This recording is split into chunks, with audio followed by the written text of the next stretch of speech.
everybody. Welcome back to the 2025 Open Nineball Professional Players Championship here at the Super Billiards Expo. I am with Double J, Jeremy Jones, as we see these two guys, Niels Feijen and Eklent Kaci, get their pictures taken with the trophy. Who's going to end up with the hardware? Yeah, well, kind of like Eklent at the beginning of the week, and of course coming off a big win and gaining that confidence that maybe he lacked for a little bit. He's a confident guy, period, anyways, but you never know. I mean, Niels is a guy that knows how to win. He keeps really to himself in the match as far as really just kind of sticks to his own guns. And, you know, you'd have to label Eklent a little favorite, but not much. This lag, I think, is going to go to Niels. I think this is going to be close. We'll go through the rules here real quickly for everybody. Nothing has changed all the way through the quarterfinals, semifinals, and now the finals. This is a two-stage event.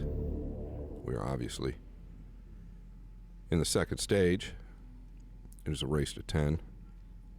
Break box is by WNT. It's a smaller break box. We've talked about it. Rack your own. Alternate break. All ball fouls. Do not touch a ball with your shirt. And then jump cues are allowed. I think the format's pretty good, Jeremy. It's the alternate break really lends to some closer matches and a little bit of a different style at times at this level. Yeah, I mean, you almost have to prepare not to get in a gear so much, but also don't get too bogged down. I think that's something I've seen with Niels at times on the WNT majors, where we're not playing with the shot clock in early rounds, but he always plays real solid anyways. But you know, the last match, what was the final? I think it was 10-7. So they played a pretty quick match, whether it be breaking runs or whatever. So stick to that. Stick to that pace that you're comfortable with that's gotten you here. Now, old break rules, Niels would just smash them. We'll see what's going on with the cut break. Yeah, pretty firm. Two's going to be up by itself. That's always a good sign. He's going to have a great starter to get this final kicked off. Yeah, can he hold? Does he have to go back and forth? If he does, just a level ball. It's one of those ones for me that's always been tricky. I think this is where, and this can go both ways, whether it's back and forth, but whenever I'm on a little bigger pocket like we are this week, the 4.5, I really like killing the ball. Yes. You know? And he does have some pretty soft hands. Yeah, it'd be maybe a mini drag from this distance. It doesn't really have to. You could just roll it with a hair of left. Oh, he went back and forth. I felt like he was just in between. Could have done either or. Gonna have to do the same now, or at least come towards the pink if he wants to go forward. But this is still a little awkward. Yeah, he could come across between the 4-9. It looks like maybe playing underneath, but. This is where, kind of like the Eklent Kaci, or actually it was Federer in the last match, you might come 2 rails above the side and take some distance on the 4 with the 5 pretty handy. Yeah, almost an identical play there. This is in between, and he's really good at the stun straight back and forth, but not only do you have to dodge the side pocket, you got to get the speed right if you get steep on the 4. He's playing from underneath, it looks like. Smart, savvy play, understanding it was probably going into the 4. Hard to go a whole lot wrong. It's kind of what I felt like in the beginning. I just didn't know if he wanted to chance it. Well, he's going to keep control at worst, right? Even if he doesn't get the offensive shot. Yeah, the only way it goes wrong is if you flick the bottom edge of it, if it bends too much, but he was definitely in control. All right, now. Does he come towards the 9, or is he just drawn back? Coming to the gap with a high ball. Yeah, kind of broaden it. Good stroke there, getting through that ball.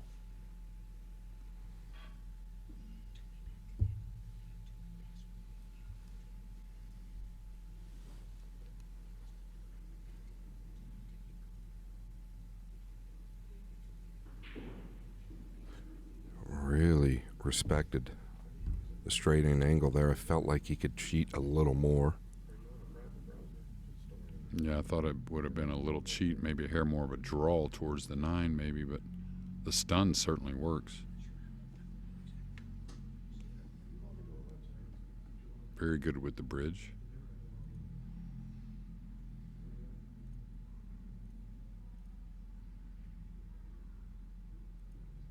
Gonna get a little steep here. Yeah, and this is a tester or a bit of a nervy play if you have to hold for the 8 coming off the second rail. Yeah, and this is where I don't try to go uber soft worrying about the speed. I think you might get a hair above the 8 coming 2 cushions, but I really like a little more comfortable pocketing speed on the 7. I think he's okay. And get a little more into the ball. Really like that.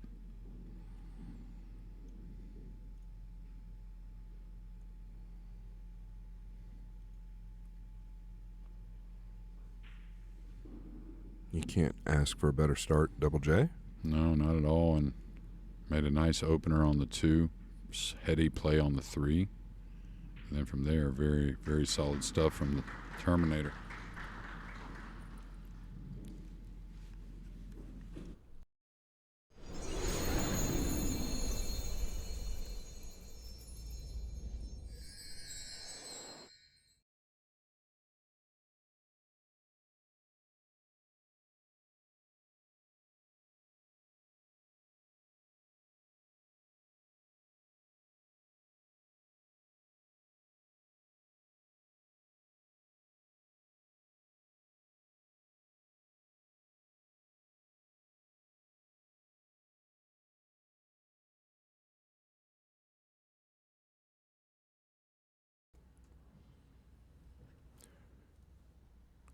Attention to detail. That's what the big man does with the rack. I think they all want to make sure the balls are racked correctly. Did struggle mid-match versus Gorst last match. 3 dry breaks in total, I think 2 in a row.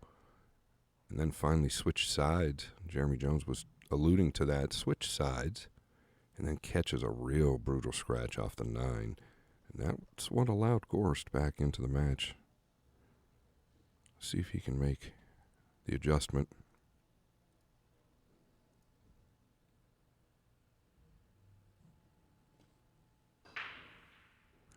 Really powering them.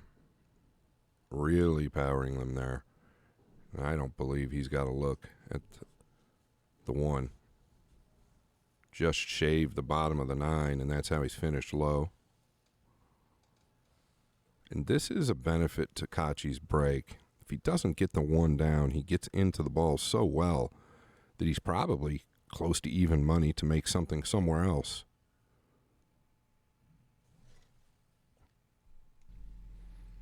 Yeah, I agree, Scott. He doesn't have a look at the 1, but there is. Does he have the left side, and is the left side any good?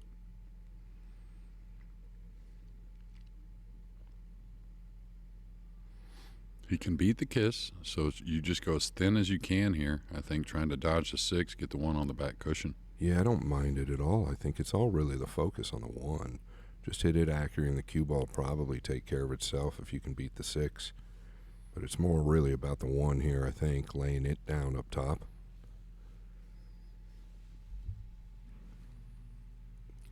Really wants to jump this ball.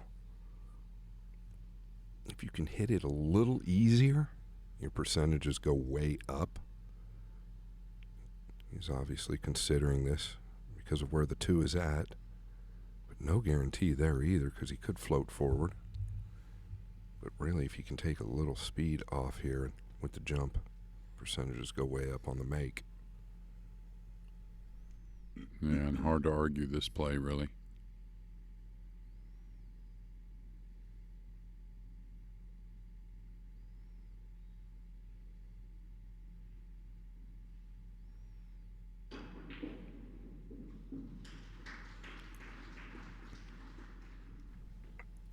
Absolutely spirited. Thumped the pocket.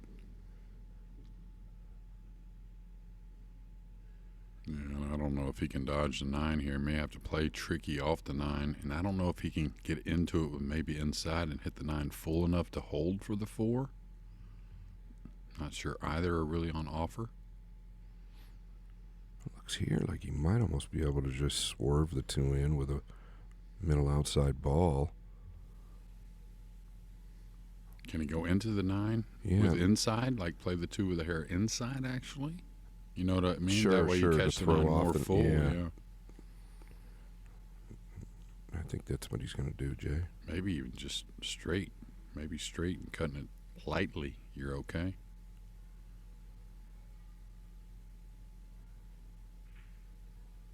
He's missed it. Huge miss here. Never seemed real comfortable with it, but it looked pretty good.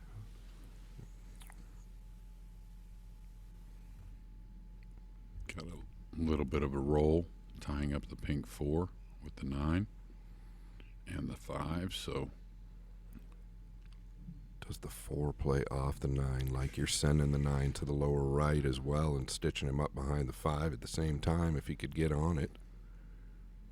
Well, I'd like to draw off the rail here, I think, and where I could clip the 4 and go behind the 5 with the cue ball, but everything's, I think, pretty touchy. He's looking at it. Yeah, he is.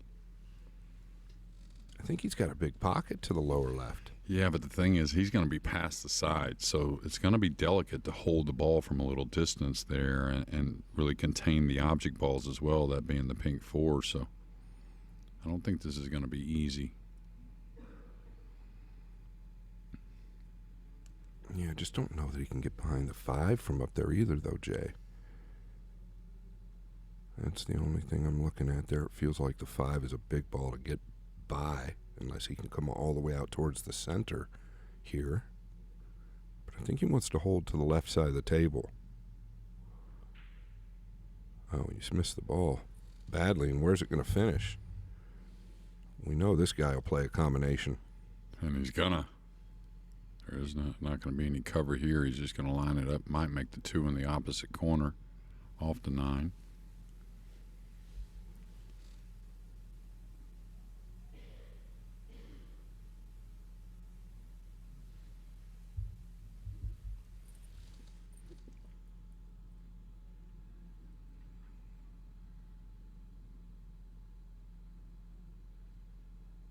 I mean, there is no question here, right? You got to shoot this combination. I mean, yeah, I think he was looking at what happens if he makes the 2 and not the 9. He was kind of looking at the cue ball line into the 4 there. Or maybe backdooring the 4 off the 5 if all goes bad. I don't know, but I don't think he's really thinking about missing the combination. He's just looking at the line of where the cue ball was tracking. Yeah, I want to draw this, though. You know what I mean? That's the confident, good way to make it. So maybe with a tip of outside. Yeah, he's like stunning, it looks like. So the 2 may go in the right corner off the 9. This could be somewhat of a trick shot, actually. He could make all 3. Is he rolling this ball? He's got to be hitting it with low and a touch of outside. He rolled it. Now he's going to have to kick in the 4-9. Yeah, I think he's going to get paid off, though. You would figure so, but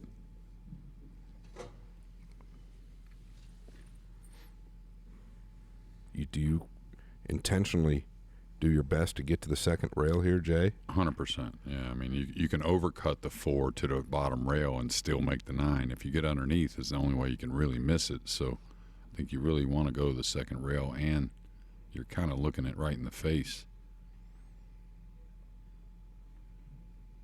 Oh, he spun it big time. What a shot. I would have hit it natural. Yeah, he put some heavy right on it, actually.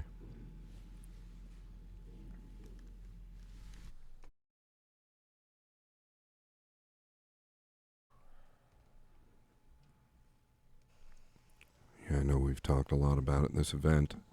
The Florida Open is a new major in the States, $250 entry fee, 256 players allowed. Entries are available to get in now. Tickets on sale already. And it is at the Caribe Royale, where we held the Moscone Cup this year, and it was amazing.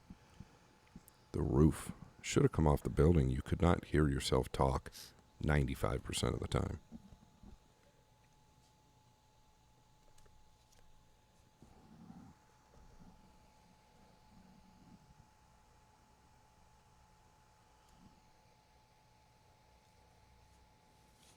All right, he had great success in break number 1, as good as anybody I've seen really with the break, hitting him with big power.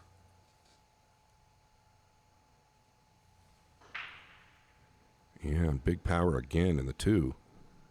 Wide open to the lower right.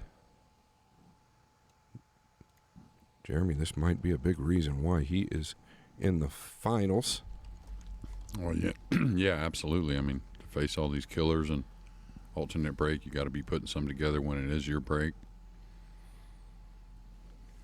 How would you like to have this layout on your birthday?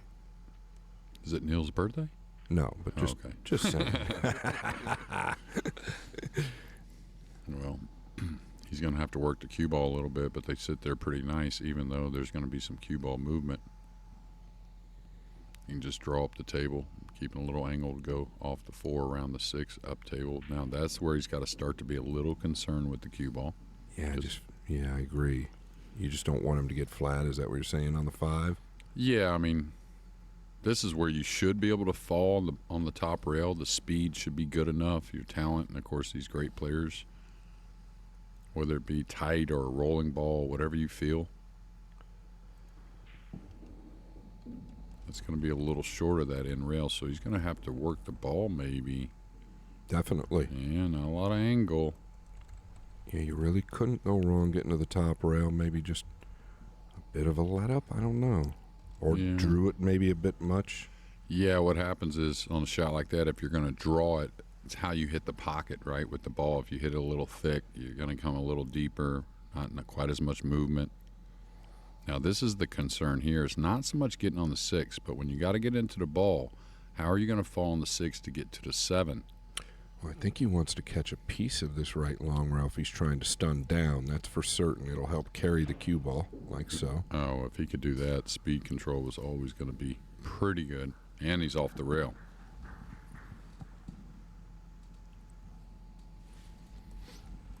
And that may be where the 4.5-inch pocket maybe helps you a little more on a shot like that, not worrying about rattling that ball, because there wasn't a ton of angle, it didn't appear. All right, coming 2 rails out. Yeah, another one that's easy to let up on a little bit, but he's going to be good. Yeah, it's going to be 2 breaking runs to open, most likely. It's how you want to start the match. All matches, especially the finals.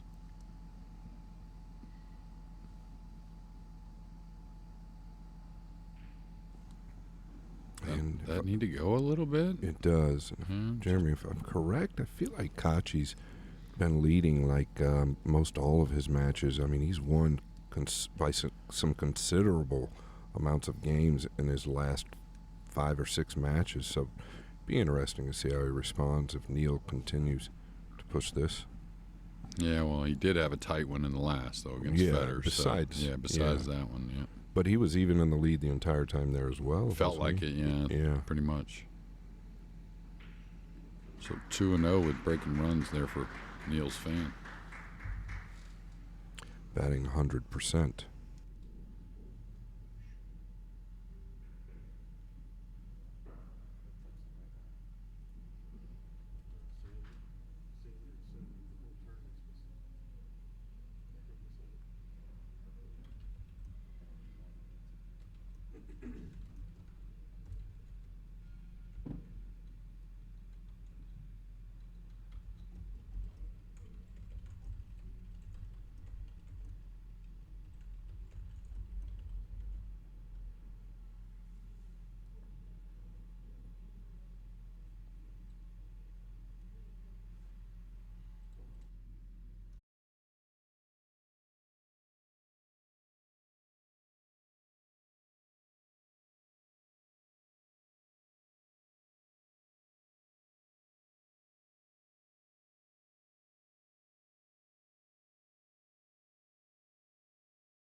No, and we just saw this in the last set versus Gorst. He gets into it so well that the power, if he clips off the 9, has no problem reaching the side or the corner.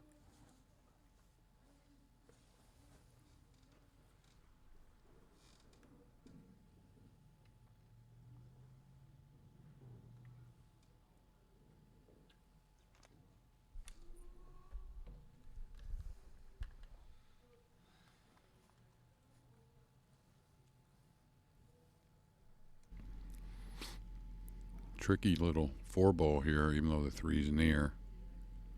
Doesn't go to the lower corners. Yeah, I like what he's doing here when you really need that, important position for some type of task ahead. I like following here into position rather than drawing the ball. All right, he's going to get past it. Just perfect, really, so he can fall below and play the 4 in the upper left.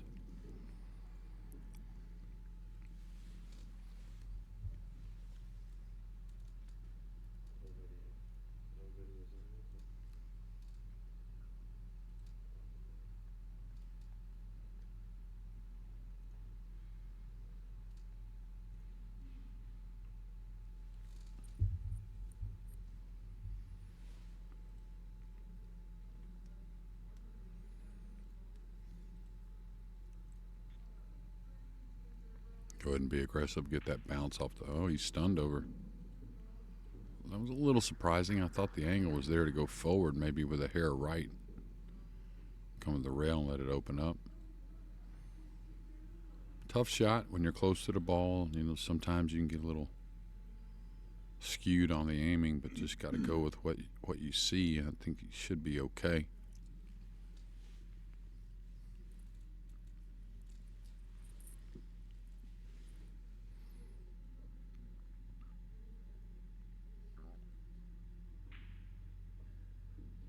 Dead center.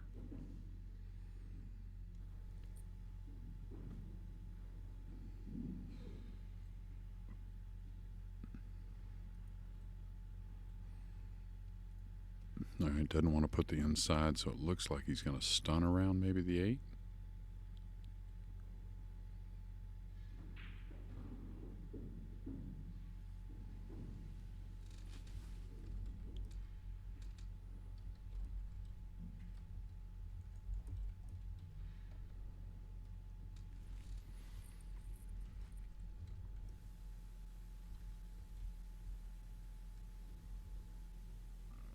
Can check this, can come to the second rail.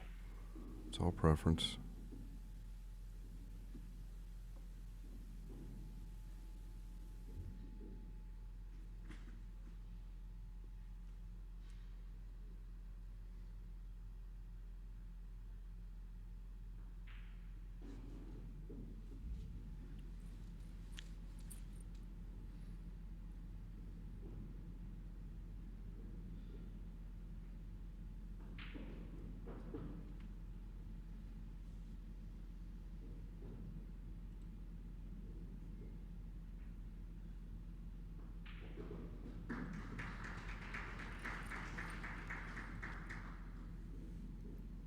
Now 3-1, and he's had 2 breaking runs on his break in these first 4 games, and just exactly what he needed, right? As a little underdog.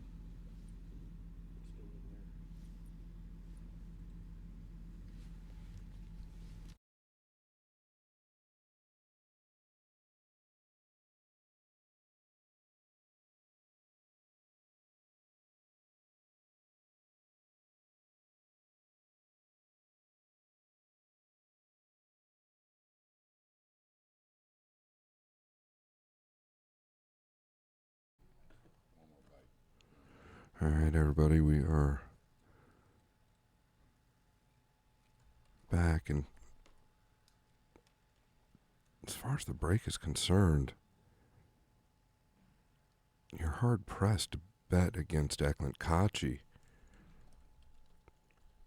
But Jeremy talks about the kiss off the 9 often, and when you're that accurate with that much power, believe it or not, it happens more often than you would think. And it's twice now we've seen it in the last 2 sets where it was very key.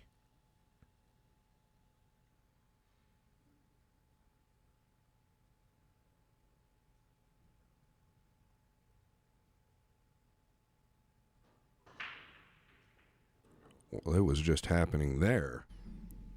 Yeah, it sure was. And now an odd grouping on the lower left side here, but yeah, I think the cue ball was going right in the center of that left side pocket. Sometimes those kisses help you.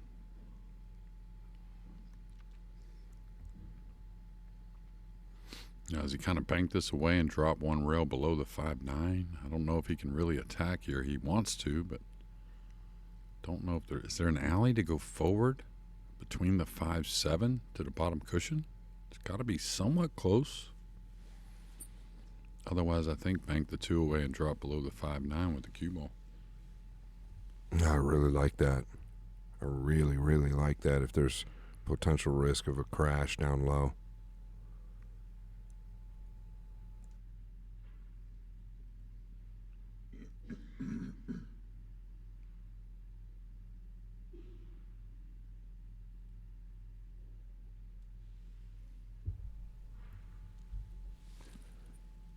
Yeah, there might be a high ball between the 5-7.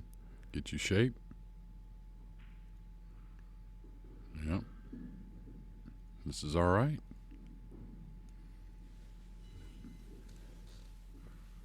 I believe the 4 might actually have a pocket.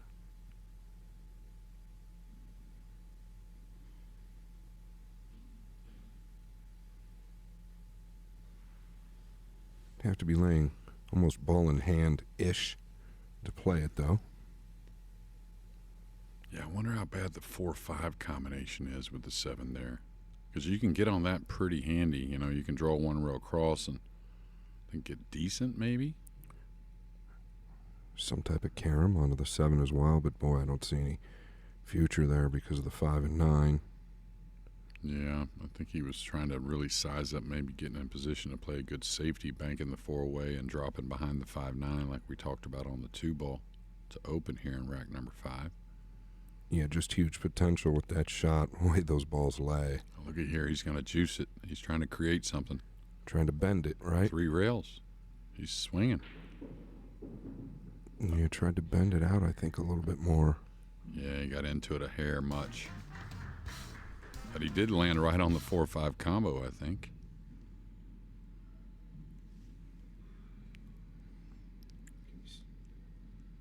Can he still drop below the 5 and 9? Yeah, he sure can. He's just got to be delicate doing it, I think.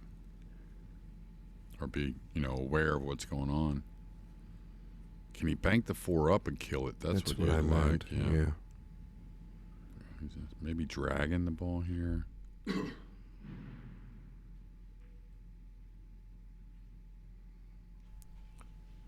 I believe you can get behind the 9 here. Yeah, it's not a terrible kick. I mean, you can leave distance trying to stick the cue ball. Yeah, you can actually draw back under the 9 here if you hit it correctly. Yeah, brand new felt really offers for that shot. David Alcady is awesome at that type of shot. And another awesome tournament for him. Jeremy, I actually just posted a video of a kick like this in a big tournament. Oh, yeah? That I drew back and got underneath the ball. It's a fun shot. You were one of the best at it. Yeah, it's a weird shot. You just got to kind of feel what's going on and where you're hitting the ball. A lot of times it's straight draw that works the best, but here I don't know. I don't know if I get into it that much. I might just stick it and make him come with a long one. Yeah, the only reason I brought it up, he's close, right? When you're this close to it and you can get into the cue ball, there's, if you're feeling it, like you said, there's room for a lot of control there. If he catches it square with a straight low ball, he can get back under the 9. Yeah, it's a pretty shot when it happens.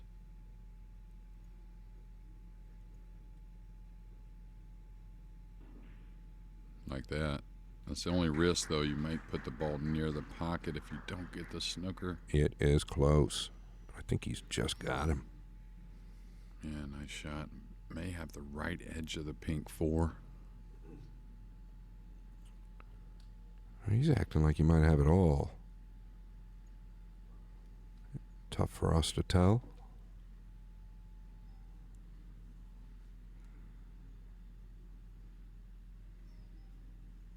This is where, of course, training comes in if he can, just leveling out and knocking this ball in.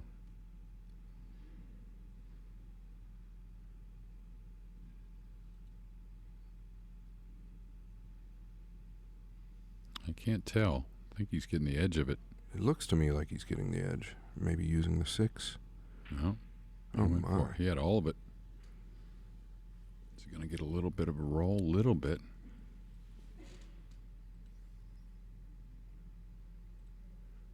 Maybe he didn't even realize how much of that 4 he had. A lot of times you'll use the 9 as kind of a guide there. Might have played a little trick on him. Yeah, it's a little bit of awkward bridging. He's just sizing it up right now, but I know he wants to cut at it and go up and down.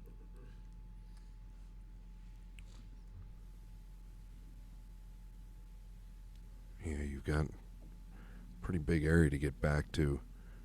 I don't see a lot going wrong if he can just avoid the 6 on the way up. Yeah, unless he overcuts it to the pocket, I think the 6 is okay. Straight ball, maybe like just a hair of outside English. It'll turn over about the middle of the table. So do you think if he goes up and down, he'll come back down on the left of the 6 or the right?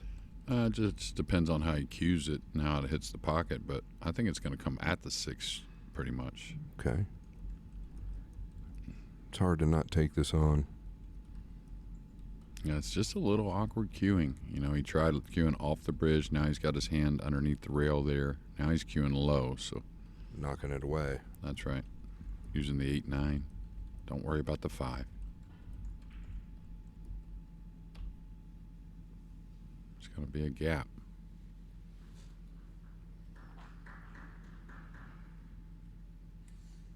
Yeah, just couldn't get the bridge comfortable there.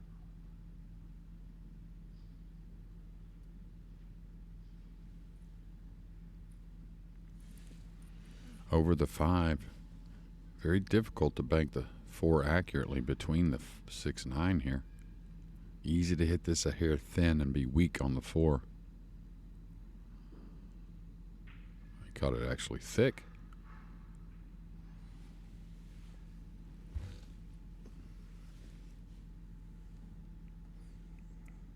He might go to this The lower right corner. Yeah. Doesn't look like it the way he's sizing this up. It's kind of a hard ball to hang, though. You know what I mean? Like if you shoot it and go ahead and draw it to the right rail and take your chances coming across. I mean, it's a hard ball to just hang in the pocket from this angle. So you may have something where the 4 escapes and you leave him long at some kind of distance. Safety's not easy that I see anyways. Yeah, I kind of felt the same way. Like even if he happened to knock the 4 away, he could use the 6 if he's playing the 4 to the lower right. You just never know. Is he putting him sees behind the something. 6? Oh, what a hit. What a hit. Very nice. Across Very, the very face nice. of it, Jay. Yeah, but I mean, if you don't get through the ball just right, you double kiss that ball. If you're a little weak on the stroke, the cue ball doesn't have enough power going through, and it's a double kiss all the way. Or he can go straight towards the 9 if you miss it a little bit. True that, yeah. Yeah, that shot not really recognizable unless you're at the table. Going at this ball, most likely. I don't mind 2 rails, though. Yeah, he went 1 rail. I like the 2 rails because you had this congestion down here. Exactly. You don't even have to hit it hard. Just make sure you get under it and bump it up the table somewhere and take your chances. You're going to leave them tough. I mean, you can go ahead and hit it hard, but Sure. You know, however you feel best to hit the ball. One thing about the 1 railer that he hit, you got a chance to make it. Plus, any kind of thin, the cue ball's running back down here, so there is a lot of value in that shot as well.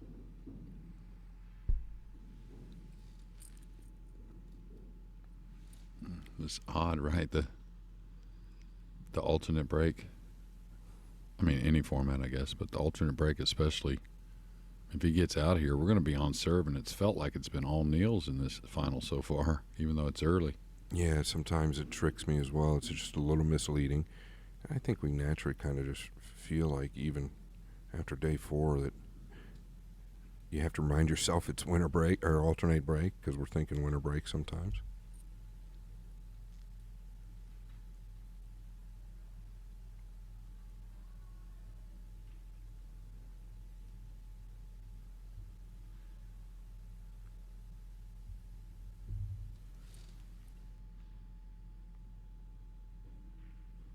Yeah, that looked like too much speed almost. I think he's all right, but it's close. Just enough. Now I can go inside or outside here. I think it's inside, Scott, huh? I don't mind the outside, Jay. I don't either, but Either or, really. yeah, if he's a little shorter of his mark, I really like the outside, but he's gotten in a position where both are on offer. Just make sure you cut it nice and thin if you're going inside. Yeah, he caught it a little thick to the hole. That's the problem. You got to make sure you catch it on the thin side. Yeah, the cue ball kind of dove into the 7 there. You know it's going to swerve, so when JJ says thin, you really had to catch it pretty paper thin.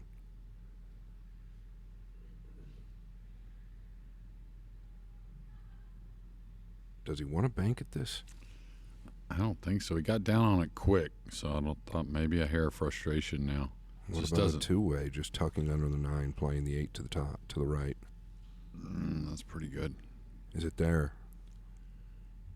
Yeah, it's there for sure. I mean, it's a little, you'd like a little angle on it, but you know, the common play is to cut the 8 below it and run the cue ball up table 2 rails and try to use the 9, but you leave a lot of kick shots that way. He's going. Yeah, I think he's kind of two-way going here. I think he's sizing up how he wants to shoot it. That's what I think. But So you don't think he's trying to use the 9 as a backdoor defensive play? So there tells me no. He's going all out. yeah, he's ducking now. I think, anyways. It's hard to tell. Trying to get the speed right on the 8. He may have given up a little something here. Yeah, he definitely has.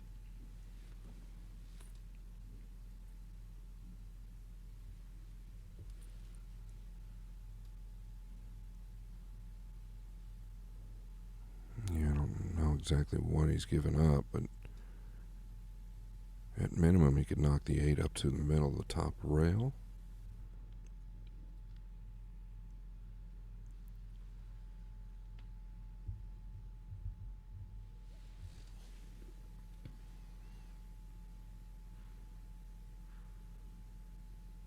Oh, you could see a lot of that ball. Yeah, that's what he did, Jay. Pretty good speed with the 8 as well. That makes things a lot more difficult, believe it or not. Yeah, you talked about it, though. The big guy's good at this shot, right? So I think you got to try to come off the right side, get the 8 out in space, and come 2 cushions behind the 9. I know it's nervy, and it looks bad when it goes bad, but I think it's a better percentage, at least making Niels come with a shot from distance. You might get the snooker rather than going for the bank. The bank's only on offer to the low right, really. Yeah, I agree with you 100%. I think the bank is very low percentage from this position. He is so good at edging the ball. The 9 could really turn out to be the big ball. Is there a trick shot here? Banking it 3 rails on the left side and swinging the cue ball to the end rail as the 8 goes up? You know that shot, right? I do know that shot. Sits okay. Yeah. Kim Davenport made that shot on me in the finals of the Reno Sands. Believe that? The finals, he made that shot on me. I'd like to have seen the replay. I don't know what he's doing. Is he draw double kissing this? Oh, my. He let up on it a little bit. You cannot let up. It's touchy, but you can't let up. Yeah, I'm stuck sometimes between draw and center ball with that shot because of the accuracy. Sometimes I just want to go with a center ball. You don't see it come up very often, but it does in the game that you and I like to play a lot. It seems to come up a little bit more.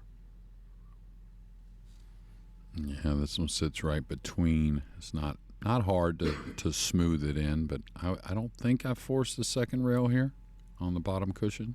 I think I just kind of come 1 rail. Tell you what, it's definitely missable. For sure. Yeah, this is the type of shot. The bottom rail didn't really let you slide the ball in, really. Got a little bit the top of the pocket to work with. Not that much. I wouldn't have forced the second rail myself. I felt like just level out and, use that talent right there. Yeah, and I think the pocket accepts the ball quite a bit better as well, so you're not quite as nervy.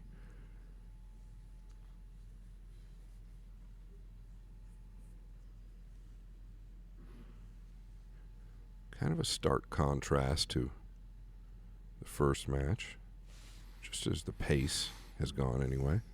Yeah, and I wonder if that last match took it out of, the big guy here, Kaci, a hair. There was a lot of drama, a lot of lead changes, playing number one player in the world, somewhat of a rivalry.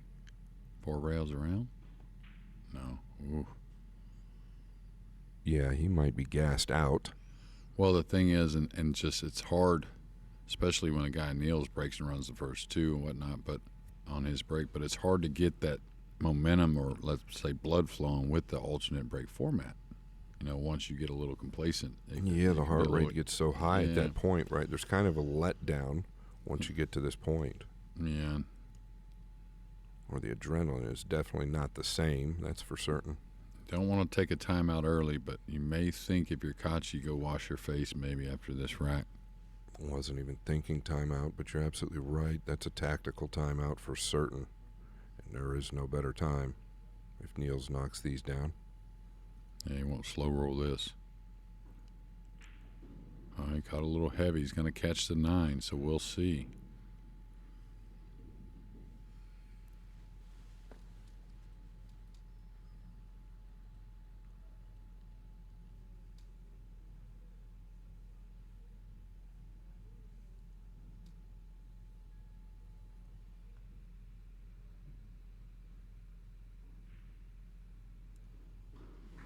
Yeah, it's all Feijen so far, leading 4-1. Not going to be taken by Kaci.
Yeah, and if you missed it, Jeremy and I got to witness a pretty sweet kick shot last game by Eklent Kaci. That kick shot was, I don't know, we were just talking about it outside, Eklent and I.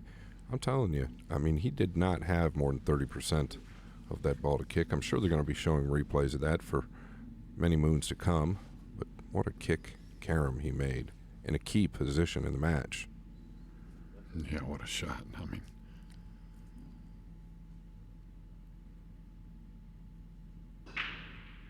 Nineball. See, that's what he's good at, right, Jeremy? He gets into the 9 real well. The downside is you better get into it full, otherwise the cue ball is going to be ripping towards the side or the corner. Yeah, and doesn't really have much here. Just playing him on the back of the 5, I believe, with not too much worry. But need a good snooker here. The 3's tied up. You don't want him to have a favorable kick shot to hit, and he could have welded him really well.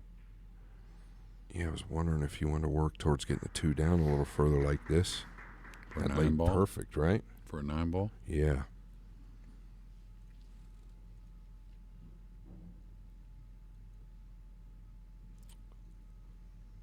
3 does not play to the top right. Kaci would have liked another rotation or two out of the blue ball.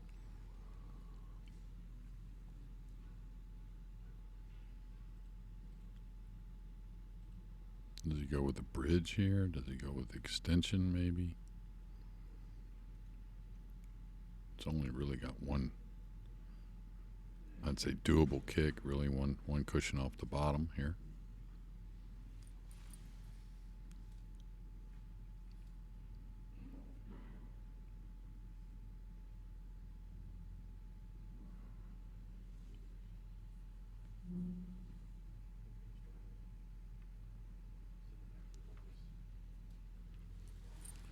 Boy, any miss hit of the cue ball here with this much angle he's got, he'll miss the 2 badly like that. So do you shoot the 2-9 here? I mean, the 3 does go. Does not go to the top right, Jay, so I don't know what... It goes to the lower left, though. But Absolutely. But that little tap on the 4 to the top cushion makes all the difference in the world.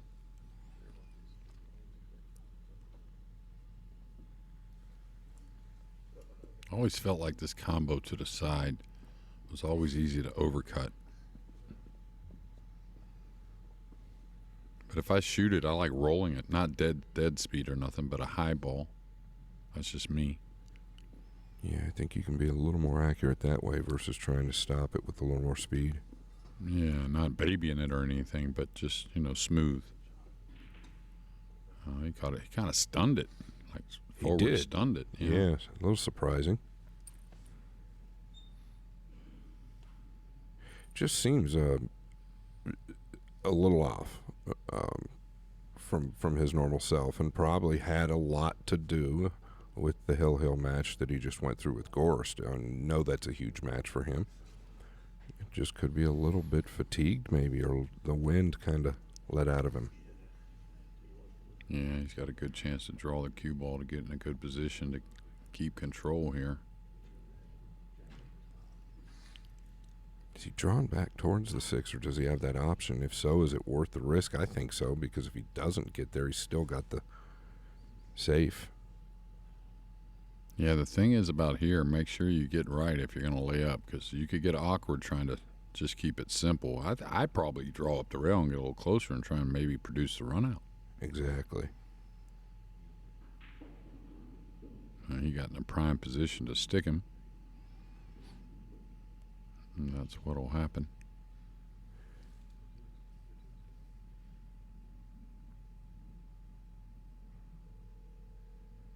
Really would like to keep the 3 a little bit more up in the top center part of the table here. You don't want to find that top rail. This is okay. Yeah, really good. It's going to be a 1-rail escape, you would think.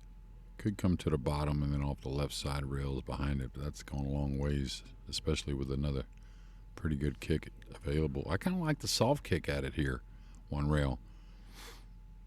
I mean, you can bump it a lot of ways, Exactly. You can lay it up on the side rail. It happens so often, or, double them up on the 4. Funny things can happen that way. Yeah, see, I learned that from Efren, watching him when that ball gets near the pocket and there's another ball there. He'd kick with a speed to where if he hit the left side of it, the 3 just bumps to the top rail. You lay on top. If he hits the right side full, it hits the short rail and then lays on the side cushion. And you keep a lot of accuracy if you're comfortable shooting it this way anyways. Yeah, I think it's actually a little bit overlooked by the younger generation, really, to be honest with you. I think that they're more into the pace and power type kicks or the backdoor stuff. But I do like the soft kick here, and I think he might be doing that, Jeremy. Yeah, his tip position should tell us the story, but he's really good, so the firm kick is not terrible either. Now I think he is soft kicking.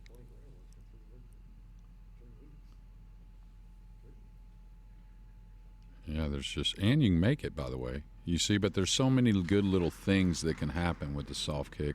Absolutely. Yeah, that's one of, 3 or 4 good things. I know you rattled off a bunch of them. Yeah. I might go for this. Might go for the bank for the lower right. I really might. Yeah, I think it opens up well. And I mean, you're going to play it short to begin with. If you miss it, you can't expect to miss it long. So you got the 6 there.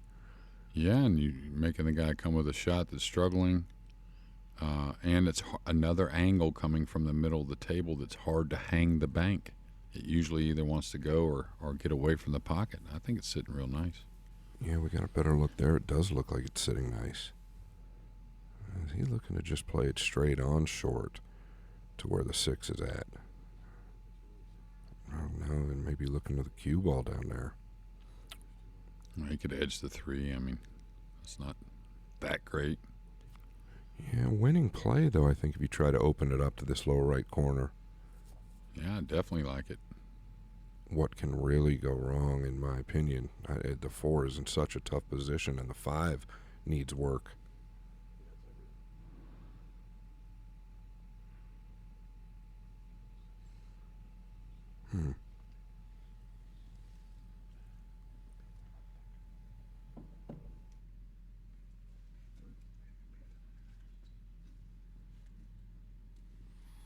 Is he running this behind the 6 with inside?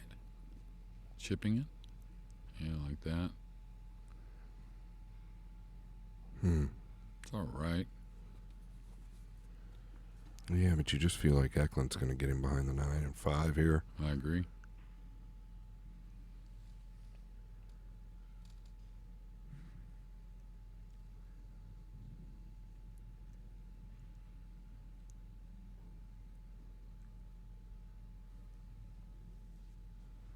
You might actually be able to hit this with a little more speed as well, using the 4 to stop the 3 and really try and bury him up underneath the 5 and 9, whichever one.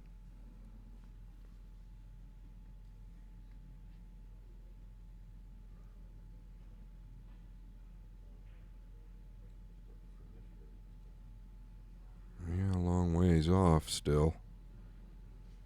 Not the end of the world, but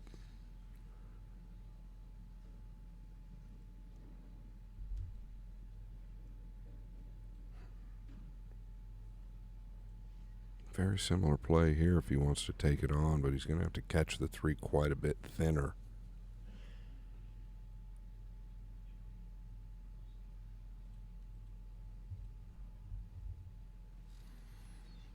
Yeah, I think you got to do it though, right?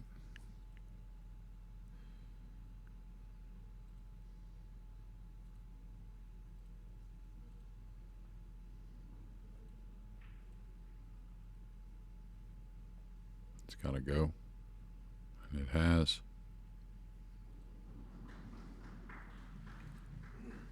Yeah, I think we'll see the jump cue, Jeremy. Yeah, 100%. Hard, easy to want to hit a little right English on this. You got to get over a ball that's pretty close.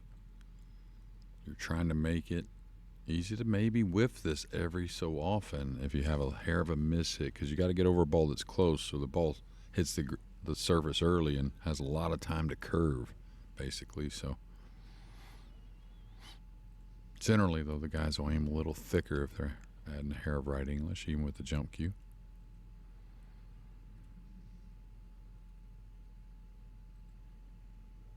I don't feel like he's that big a dog to get this down, but watch out. 8 and 9 here. Yeah, even the lower left corner. What a shot. He's going to hold on to that jump cue. Maybe not. Now he's got. Oh, it did scratch. Oh, wow. my goodness. I thought it was coming long. low. Yeah. Wow.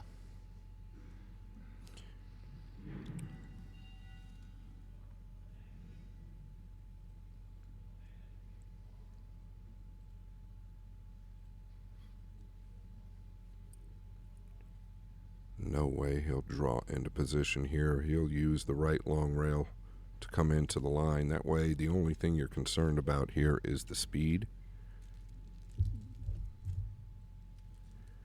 But you know you're getting a look at the 5.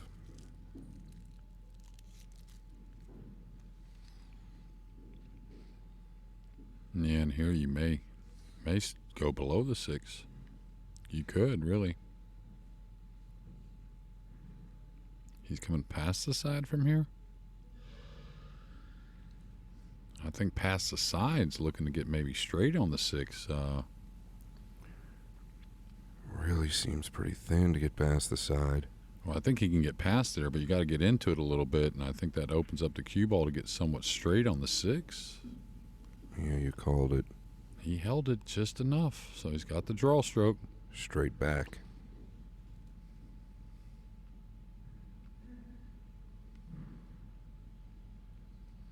What's he looking at here? Is he that straight, or is he just fooling me? I don't cover Niels quite a bit in commentary, so some of his movements kind of fool me at times.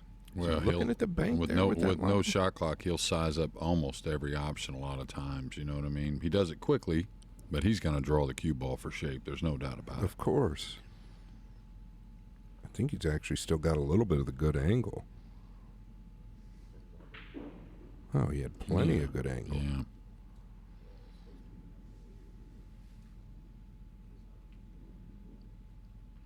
Niels does break in the next rack, so I wouldn't say totally out of hand, but it can start to get that way.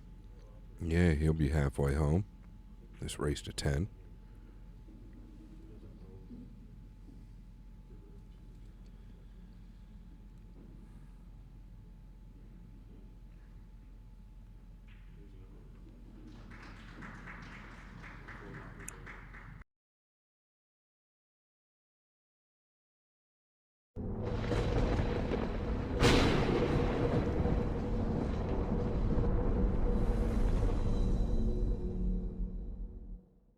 CrossroadCues.com offers hassle-free, zero-interest financing on the most popular cue brands like Samsara, McWhorter, Nitty, and Southwest. With lightning-fast shipping, your cue will arrive in time for your next match. Buy, sell, trade, and consignment are also available at CrossroadCues.com. Don't wait. Contact us today.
We are guaranteed 4 phenomenal days of action right here in Florida. Drama is certainly guaranteed in front of a hugely raucous crowd. The American fans really get into the spirit.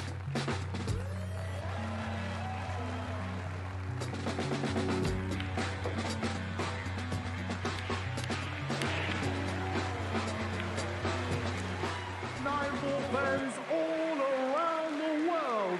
There's so much history, so much prestige, and it all comes down to this.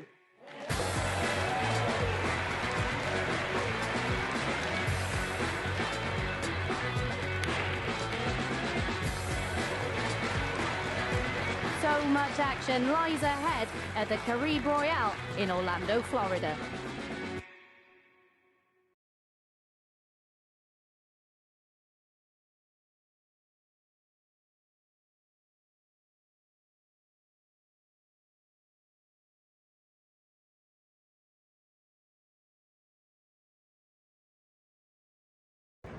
Hey everyone, so if you love pool, then you need to check out PA Pro-Am Pool on YouTube.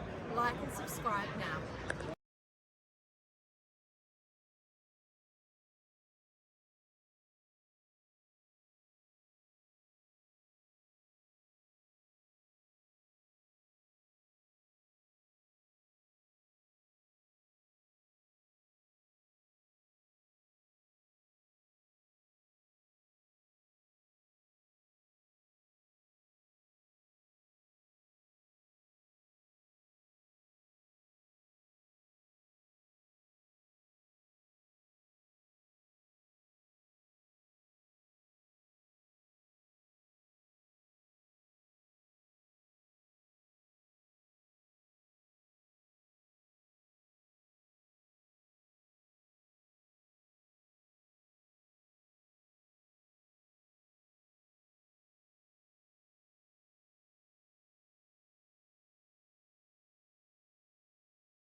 All right, everyone.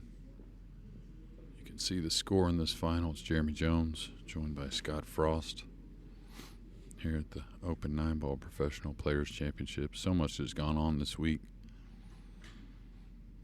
This is the climax, of course, between these two great players. Niels Feijen in control.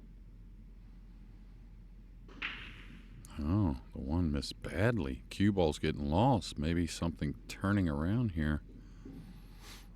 I guess the cue ball getting up table. Did it get kissed?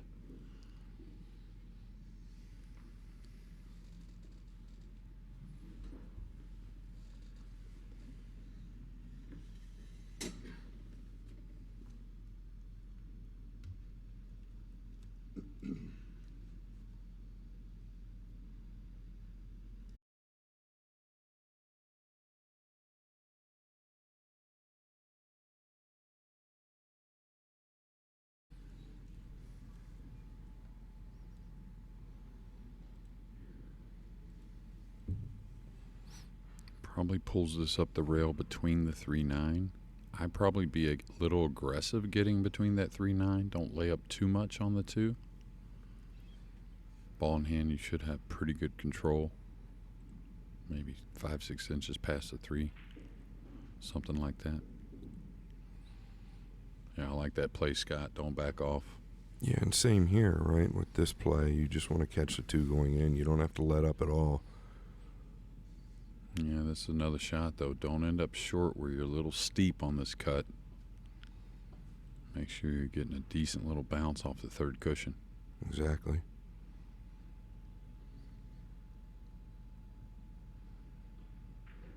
Yeah, I like that. It needs to settle, actually, a hair. But, ooh, he's gotten on top. Does he have the upper right? That would help. I think he does. And looking at that line, Scott, would you have ever thought of coming 3 rails between the 3-7 for the side? I actually thought that's what you were talking about. So, yeah, once he let go of it, I felt like there wasn't a lot that could go wrong that direction. Unless maybe he was a little worried about just going into the 7. All right. Does he have to go forward, or can he kind of draw past the 7, 1 cushion over? I feel like it's a ball you could easily overcut into that right knuckle. Exactly. The pocket looks pretty small, even though we're misled here. Yeah, he did catch that right knuckle, using the 7 to hold the cue ball. Probably nice that ball fell. It could have created some awkward cueing.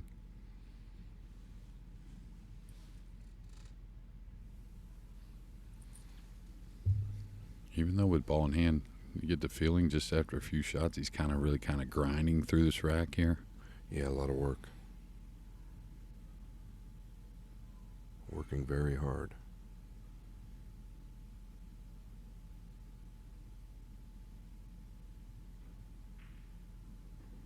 That was clean.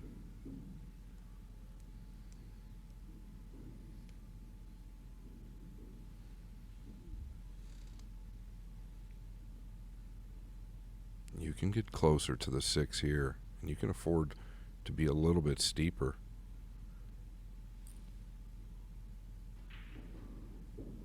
Well, I feel like the tip came up there. I mean, big time.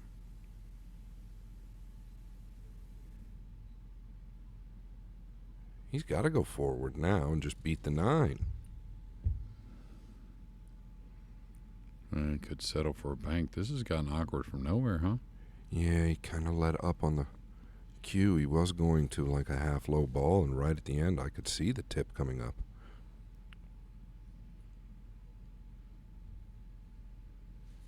Yeah, I don't think, unless the camera's fooling us, I don't think the draw gets you anywhere, but he's on the bottom part of the ball, so maybe flirting a bit. Oh, he was dead straight. Yeah, a lot more straight than it looked. He is one of the best, if not the best, with that power low ball.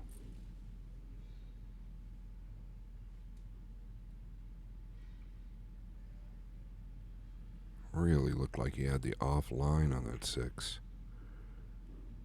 So maybe a great break taken by Kaci, coming back with a unfortunate scratch from Niels. Now trailing 5-2 is the big guy.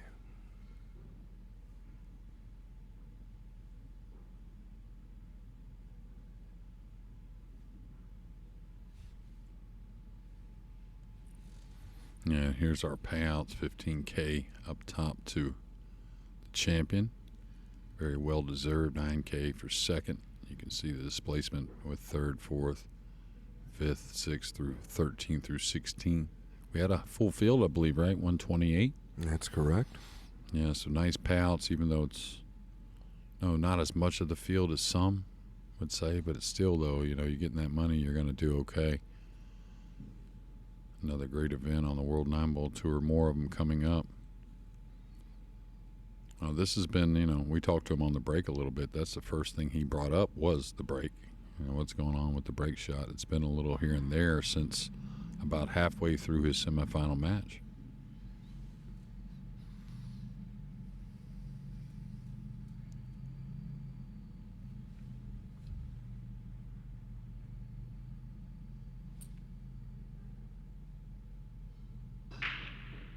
Oh, so flush into the 9 there.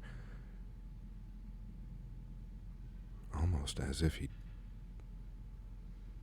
didn't cut him. Of course he did, but boy, those balls exploded. The 1 did not get down. And difference in the game today, you're taking on this jump all day. You're not really even supposed to think about it. I think you're supposed to take it on. I think the cue ball doesn't have to agree, but good chance you get shape on the 2. I think it's better than 50-50, if you make the 1, that is. Good look at how Niels gets into the jump. Everyone's a little different. His arms are not quite as angled, you would say. He caught it thick. Oh, this is going to hurt. Well, the 2 got a little covered up, so we'll see.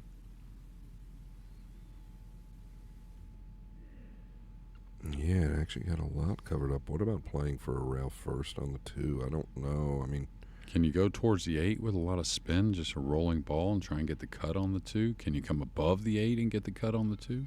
yeah, then initially I looked at swerving to the 8, but I still think he might be snookered that way. Yeah, he's pretty smart though. I mean, he'll come above it if he needs. That's what he's looking at what now. he can do. Yeah, looking at going at the 8 with a lot of spin. Yeah, not the end of the world if you kind of edge it either. I think you're still going to get something good at the 2. Yeah, if the 3's not also on the bottom end, I think he comes above the 8 to cut the 2, but that's going to make things difficult to get on the 3 unless he can maybe use the 5. I don't know. A lot going on here in this first shot. Yeah, I feel like he's got to really kind of softly go towards the 8. Got a piece of the 3. Still didn't get into the 8. Yeah, he's a little snookered, that's for sure. At least on the making end.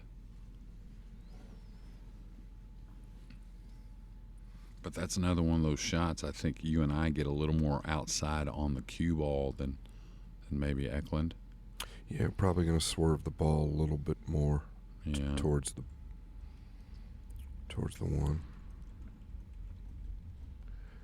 Is it terrible to kick 2 rails to the top side? Is he looking to edge this, or can he see enough of it to I think he can knock it away? Yeah, he could bank it and draw across behind the 5. If he does, watch out Nineball. I think he's crossing it up, Jay. That's what I mean. Watch out Nineball. Or no, he's edging it. Tips up quite a bit. Yeah. Wow. So good.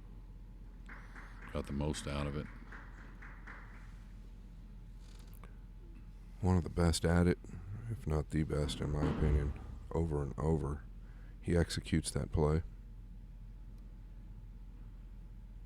From distance as well. And pink 4 is a huge ball here, I believe. Yeah, maybe laying okay. Gotta consider the soft kick into the 2. Heavy if he can. If the pink 4's in the way of going into the 2 first, then might have to think of something else, but you'd like to just softly go into the 2 face first.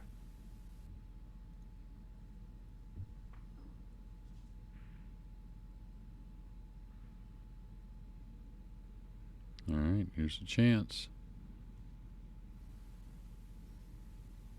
A little tight on this first one, it looks like.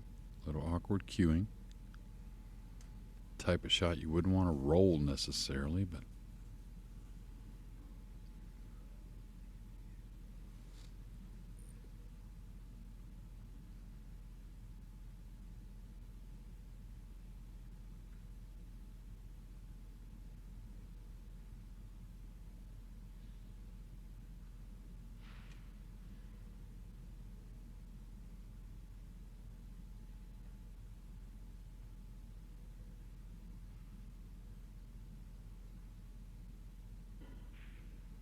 I think he changed his mind there. He was at a high ball and then went to a low ball. I think he was just going to float it in and then changed his mind. Did not get off the ball. I will tell you, we did talk to him during the break. We just kind of went outside to relax for a second. He did say that he was a little fatigued from the Gorst match, but in that same sentence he said, "I'll be fine, I just need a shot."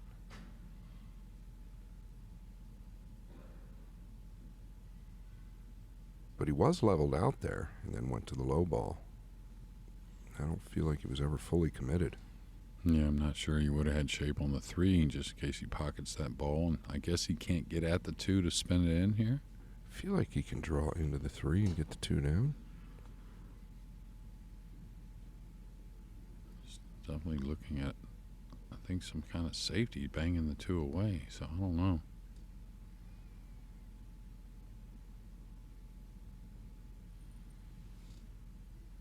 Why do I feel like he can make this ball? Well, he's hitting a high ball, so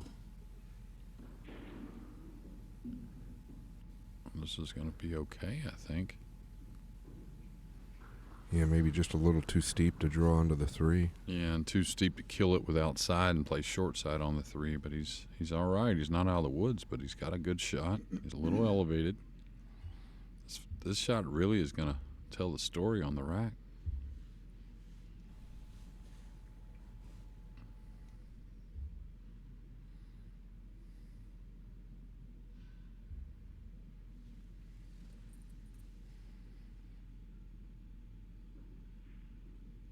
Yeah, really nice play there.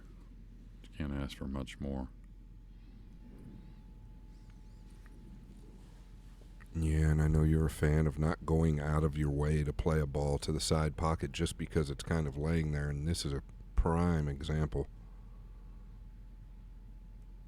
Just taking what the table gives you makes life much easier on the cue ball and yourself.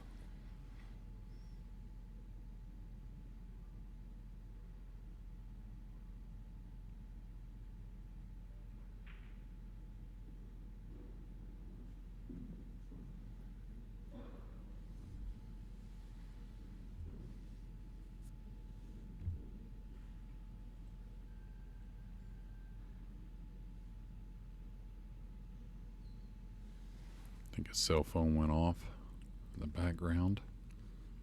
Smart shot there on the pink, not drawing back, trying to get flat or funny on the 5. Just take the angle to work around the 7 here. Needs to go a little bit. Just to be comfortable, because again, you got to work the rock here. You want to get on the 7, good to get on the 8. Especially with the 9 on the side cushion.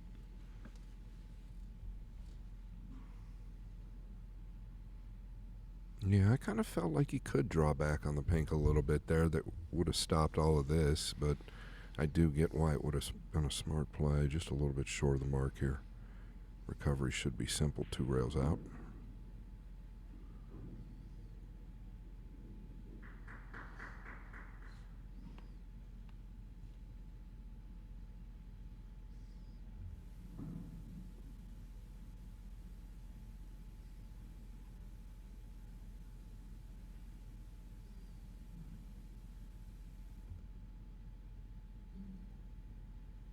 All right, if you're going forward, get that bounce off the 3rd cushion.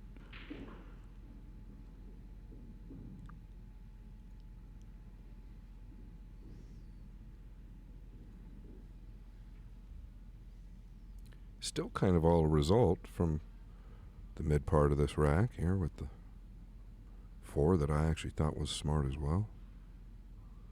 2 rails out here, huh, Jay? Yeah, that's what he prefers. Nice and tight.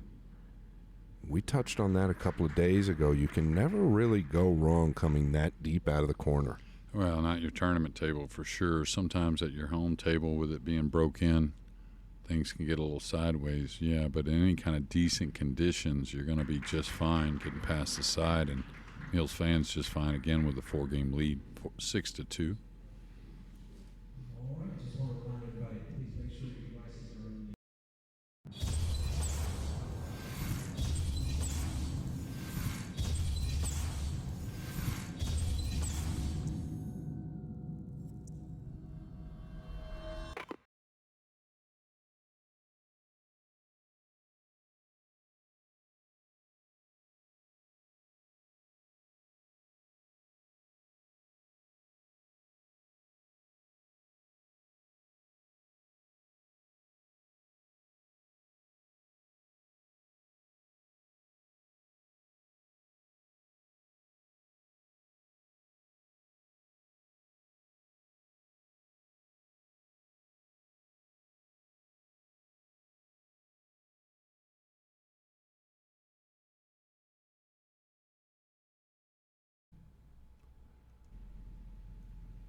Big wind-up from Feijen on this break shot. Every time that Q-tip travels through the bridge fingers. If we get a replay on that one, the 9 came right out of the rack. What? See the 9 pushed dead out of the rack? I mean, he did make the one on the side, but kind of an awkward rack. Or let's say opening of the rack.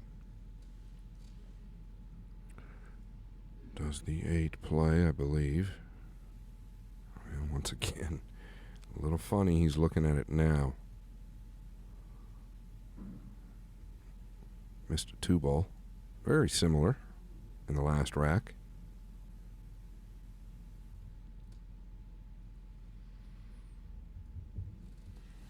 Seven is at the top of the table, so if the 8 doesn't play, he does have an 8-9 combination. The 9 in a big ball position. Not quite frozen to the rail there. Now looking to play this off of the 9. Due to where the 8 is at, it will open things up a little bit. Just don't want the 9 tying up with something else.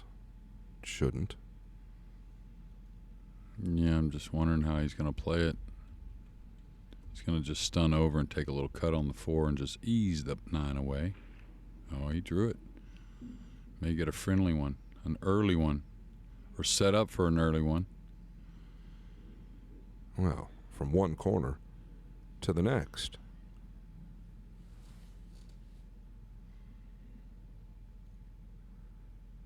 I believe it will be a 5-9 combination, Double J. Yeah, absolutely. You shouldn't go out of your way otherwise. Yeah, I think a quick game could really help Kaci. Well, if he can back it up with something on his break, it's been a little funny, sledding on a guy that, sometimes has those bad kisses because, again, he gets back into that 9-ball a lot of times. But the dry breaks and the odd layouts have been, a little more often than we're used to seeing from him. Again, can't take your eye off this. It's pretty routine, but a hair missable. Yeah, I just don't think you need to hit it real hard, right, Jeremy? That's right. Yeah, Kaci within 3 again. The crowd loves it. We've spent 4 days here. I got to give a shout out to our guy, Frank Miletti. He's produced this whole event, put a lot of equipment in, put a lot of equipment up, and it's the best equipment we've had really in the stream format over here in the States, outside of something like AccuStats. Frank, thank you, man. I appreciate it, guys. Thank you very much. Thank you both for being here. Thank you also to WNT, Emily Frazier, and everybody over there for basically giving the local guy a shot, Let me prove what I can do. So, and also to the fans that are watching.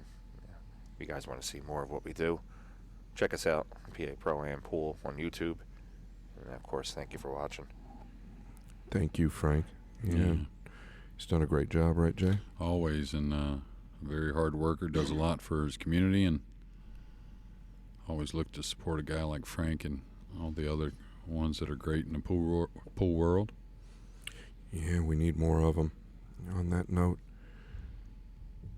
keep supporting Digital Pool as well, digitalpool.net/SBX right now, and WNTTV.com, as Frank just said.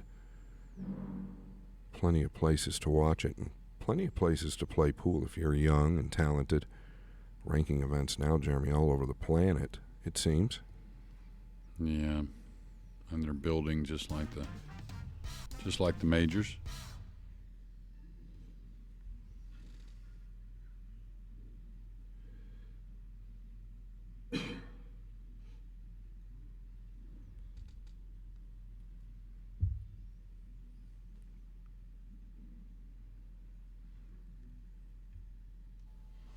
All right, changing a break spot again just a little bit here. Analyze that from up above for just a second. Tell you what, you got to credit him for experimenting on the fly, and he's not really experimenting.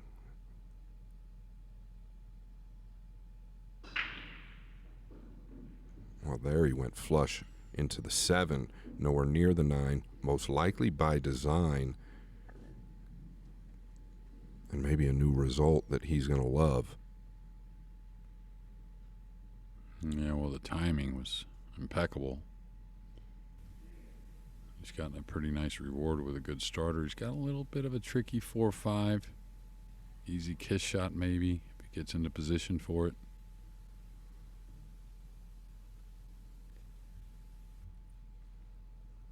Combinations there as well. Even short side, you never know. You doubt that, but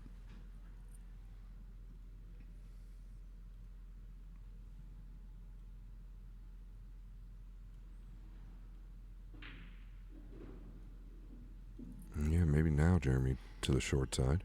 yeah, that's the thing. Get there and evaluate, right? I mean, everything's in close quarters, so touch should be okay. Accuracy should be really good.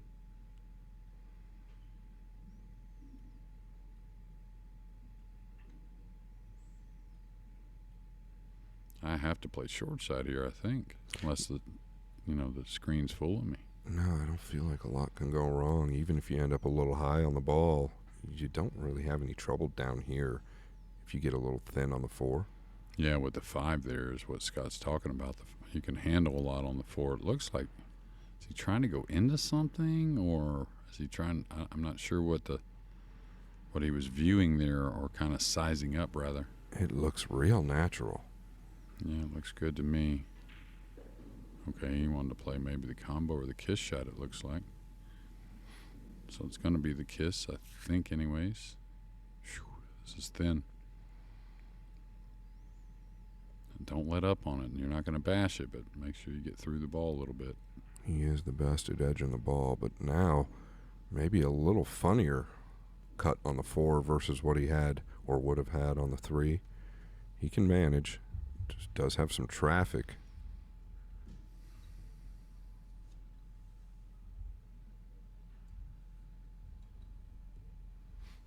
Yeah, and it's still, a little thought process about, because he had to hit the 3 really firm to get all the way back over to where he did. So that tells me he could have held behind the 4 pretty easily. And like you said, definitely not been any thinner, probably way less thin than he would have been now. Maybe just overlooked it.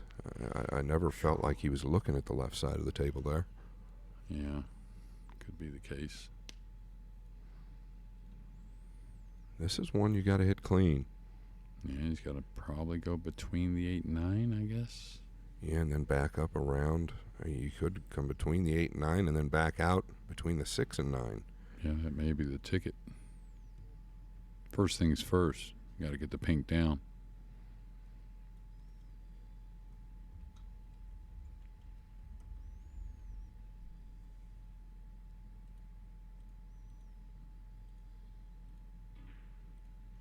Oh, he played a hair inside. Oh, no. He probably thought that scratch wasn't even there. The ball hooked on him about probably a little past the head string is what happened. Yeah, but it was really there all along, and the mistake, you got to feel kind of started on the 3 ball. Wow. Wow, wow, wow. That one. Well, what you talked about earlier about how he gets through the ball with the top English so well, that kind of shot, even though it's thin, he could have had a little arc on the cue ball with the inside around, just like I said, a little past the head string, because he looked at it like the scratch wasn't even there. That's kind of maybe he shot it. Yeah, he re-looked at it like it wasn't there, so very possible that he arced the cue ball a little bit. Thought he was going to use a little bit more of a center ball there, though, versus all high where the cue ball's arcing, but I guess he wanted to come inside the 9. I think he put a little inside English on it as well. Well, a huge game. I was looking at 6-4, now 7-3, and Mr. Feijen to break.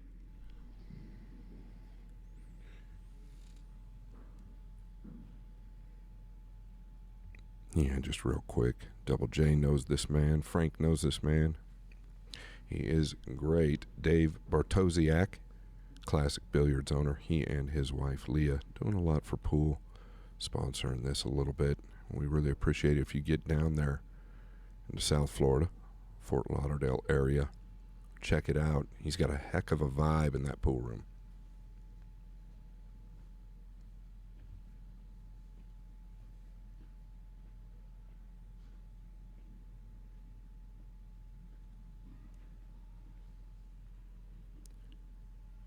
I say it a lot, but I feel like it's almost like the fifth man in certain aspects, but he is fatigued a little bit, I think, Kaci. You know, when you win a big match like you did against Gorse, you know there's a lot on the line. Not financially, just really because they've had a bit of a challenge with each other in the past. Maybe it's just taken a little bit out of him here at times. Now that scratch there, like you say, Jay, he didn't even think it was going to go. But when he overlooked the 3 short side to the 4, was pretty natural, and he's a really heady player. Like you said, he had to hit it hard just to get out for the carom. I don't know. Yeah, maybe just it's a delicate game physically and mentally, and things seem to rear their teeth on a little bit of a mistake a little more often here in the finals and semifinals and whatnot. So now this guy's got to shore this breakup, though. Even though he's got a 7-3 lead, it's been a little off the last 2. Watch the 9 if he gets much movement there. Little bit's okay. Yeah, that's better, but all of a sudden he's found a dry break here, a scratch, 2 dry breaks actually, and a scratch. And it just doesn't sound as good as it did earlier. No, it doesn't. That's something I was just going to touch on. I felt like the sound was not quite there. A little bit more clicky. Big pocket to the top right. Yeah, does he level out? You would think so.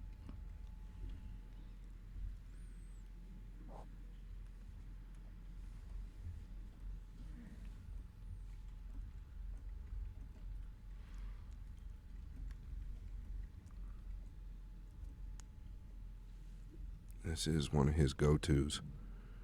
Very good with the long ball and a high cue ball, as we've touched on. Oh, he's overcut it pretty heavily, too, and this is makeable, I believe, from the right long rail. Yeah, Niels kind of looked at it like maybe it's not. I think you're right, though, Scott. I think he can get in there. I think so. I think this is where the 4.5-inch pocket, just a lot of spin, right? Yeah, just straight left here. You don't have to hit it real hard, but if you want to clear out with the 2, just put a little more pace on it. You might get something towards the left side, a bank. You might get a look to the corner.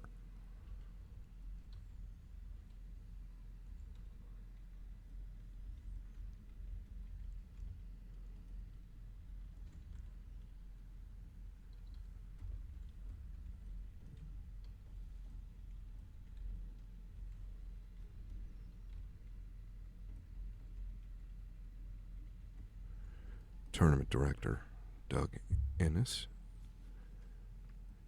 out there most likely watching the hit. Is he looking to kick one rail at this, Jeremy? Yeah, 100%. And I'll tell you, if he goes underneath the 4 with like a kill, he could easily make it and follow the ball in. I just don't. I mean, we're looking at this line here. I mean, I feel like this kick from the rail there is easy. He thinks he's going to bobble it if he goes that way. Yeah.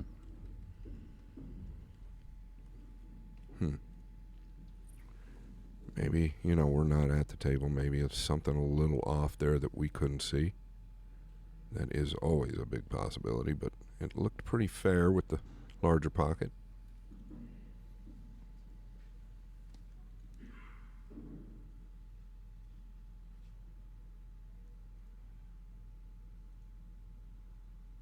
Really kind of seems like both guys kind of really working extra hard to win each game.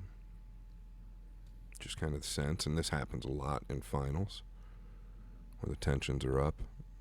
Everything you've been through leading up to this. Is he going into the 4 here? What's he doing? I kind of feel like he's trying to produce something here. Sure looks like it. Yeah. Is the 4-7 that tough? No, not at all, really. No, he's going to stay away from it. No, the 4-7's very playable.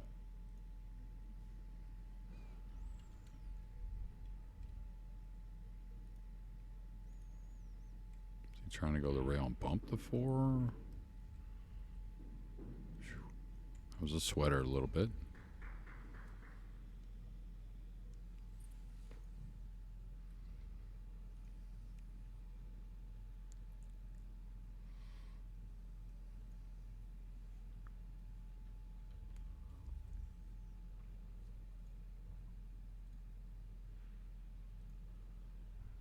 Yeah, I think he'd like to stay below the pink if he can, or just on the same line as it.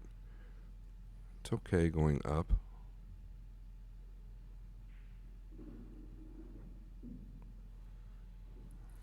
Yeah, he's all right here. He's just stunned, hit before the side, and just keep the angle. Ooh, I wouldn't come all the way down here myself. I'd just stun and keep the angle to come straight down the middle of the table off the 5 and to play the 6 in the middle. Yeah, because you're saying risking coming all the way down, you could end up straight. Absolutely.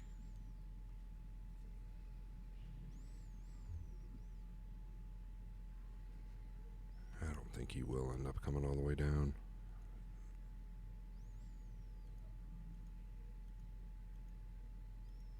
Is he playing this off the 7? Yeah, I was about to say, now he's really a long ways away. So maybe trying to do a bit too much there. I mean, the balls were open. Yeah, once again, Jeremy, I feel like he made a different decision while down on the ball. I think he last minute decided to just punch in off the 7 and thought he could creep up, and didn't work out. He's okay, he just got to knock it in. Yeah, between the 7-9, very naturally 2 cushions.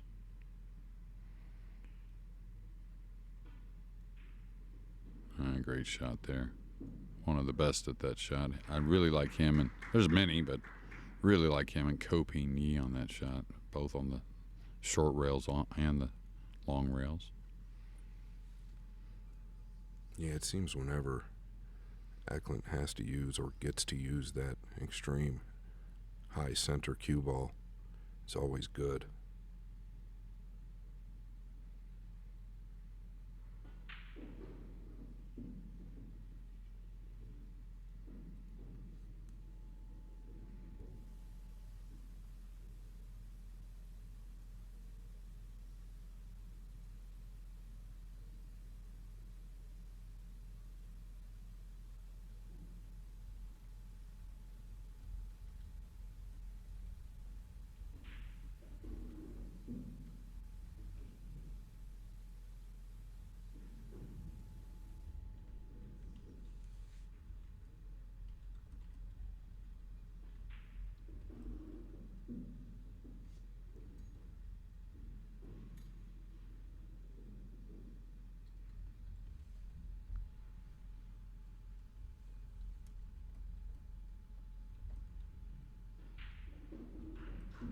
Alright, Kaci not going away after game number 11.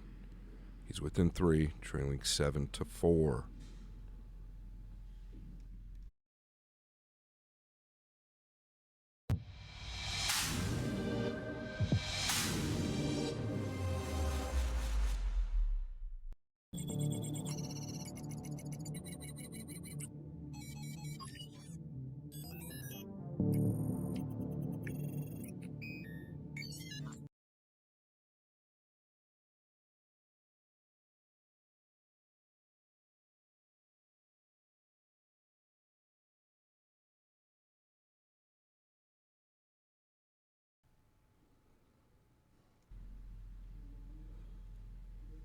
Yeah, and right now I think we could really be within 1 game.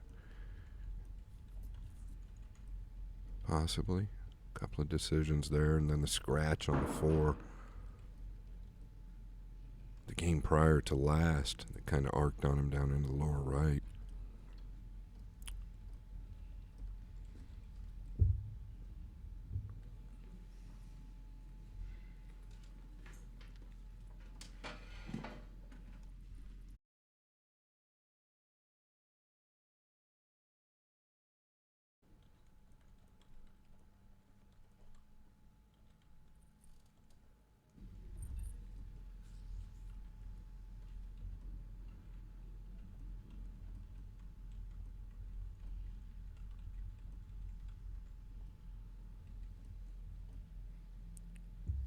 Did have good success from here last time.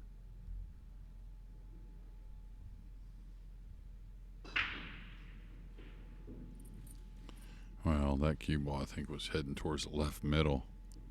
Of course, it was awesomely struck. We'll get a look here. Just kind of catch the line. It gets kissed quickly. Ooh, it was going to be close. He's had some bad kisses. One on the fortunate side, and now it's in his hands to cut this lead even more at 7-5. I think everything does go. A little bit of a tester here because got to get into the cue ball a little bit, huh, Scott? Yeah, this might be one that you've touched on or we've touched on. There's nothing wrong if you wanted to just come back above the 6 and take distance on the 3. But you don't want to connect with any of the 6. Yeah, this is touchy. It's not the type, especially that far off the rail, you want to stun between the 3 and the side. Could roll it with outside if you're feeling good about it. I like that shot myself, but then you might fall behind the 3 ball. Does have a corner, though, between the 9 and 7. Looks like he's digging.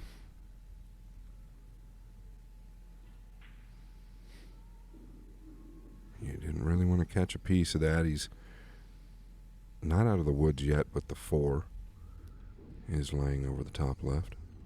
And he's cueing over the 8. Now he bumped that 6 out a little bit. Now I don't know if it passes the 8 still, so.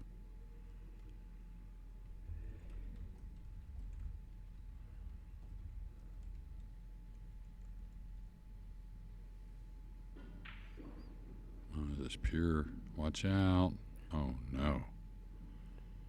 Wow.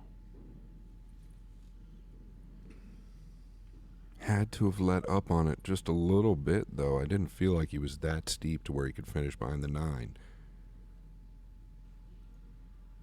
Yeah, maybe the tip came up on him a little bit. It looked like he caught the 3 actually to the heavy side of the pocket, so yes, that would tell you a hair of a let up or maybe lost the tip position. Stroke was really good, I thought, overall, the delivery. Yeah, I just thought he might smooth it in a bit more with a little more spin. Yeah, softly. Right. When you're tired, it's kind of, that shot kind of is one that you want to hit with more pace and can rear up and bite you, but I didn't think it would do it this way. No, I thought he might get over the 9 maybe or something like that, but not behind it.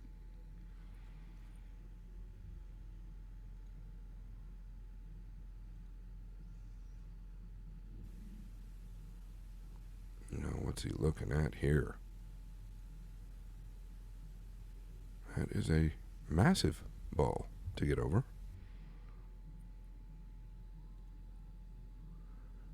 All right, Jay, is this one of the ones that you consider softly hitting, or is it a little different? I think it's a little different, right? Yeah, when it's left of the pocket, what you want it either kind of straight where it's kind of covering the pocket, the line on the kick shot on the 4, or even a little bit right of it, that line. It's actually a little left of it. Doesn't offer near as much. But can he get 3 rails behind it? Wrapping out of the corner, it's not terrible. It might slide up the rail and make the 5. It might make the 4 on the side. I like 3 rails behind myself. He can get behind it, no doubt. Well, Niels Feijen, I'll tell you, this isn't the winning rack or anything, but it's here for you, buddy. I'd probably just played a 6 up long here, set up off the 5 to get to the backside of the 6 probably. Does play by the 8, but it could get a little funny.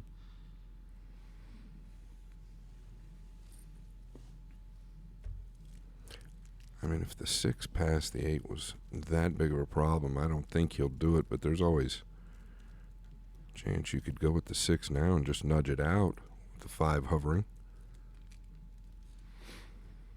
Man, I probably put the cue ball on the other side and just play tidy on the 5 to get to the 6. He's shooting your shot. He's trying to move the 6 a little bit. Well, I don't think it's the right shot. Watch out. He's got away with that big time there. Yeah, I just don't feel like it was probably, you're playing great. You're in the finals. Sure. You know what I mean? Yeah, I just actually led to that shot because I noticed where he was putting the cue ball. I kind of cheated there. But if you're going to play that shot, you have to come long. So he got a lot fortunate there. Really thin on this 5 now. Yeah, it's perfect to get backside and just go ahead and get straight. If you have to play short side on the 7, that's fine. The 8's over the pocket. He's going to get perfect.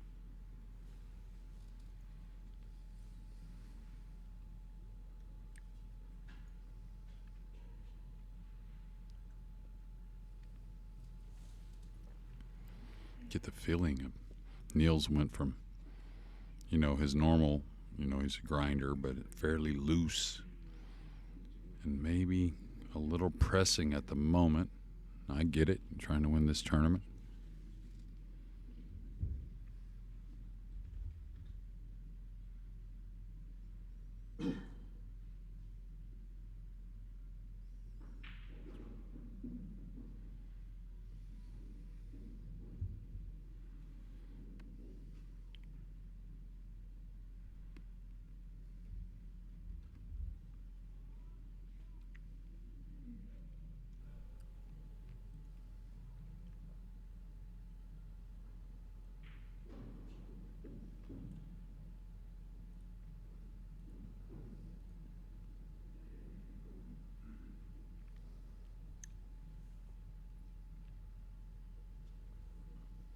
Yeah, and I think it was 10-8 versus FSR, the final score of Niels' last match. And he was behind the whole way, so you'd have to expect that he was a bit drained as well. Had a little bit more time to rest and prepare for the finals versus Eklent. But everything leaning towards the Dutchman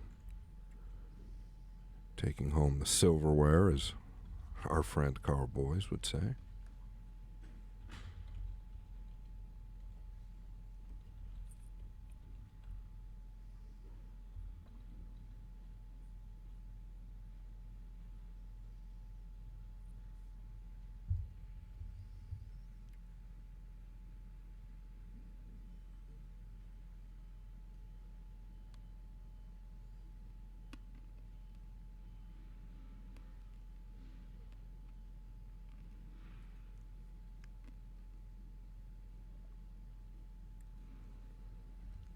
Yeah, and I just gotta say thank you to every single person that's tuned in.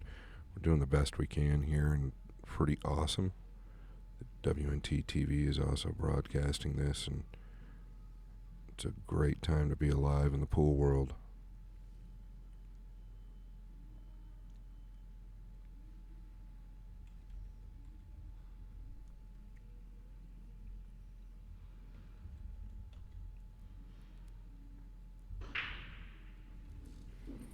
Well, that's more of what he wanted. He's going to get a good look at the blue, too. It's not necessarily, one you're going to shoot at. We'll see, but it's possible, and got a chance to get control.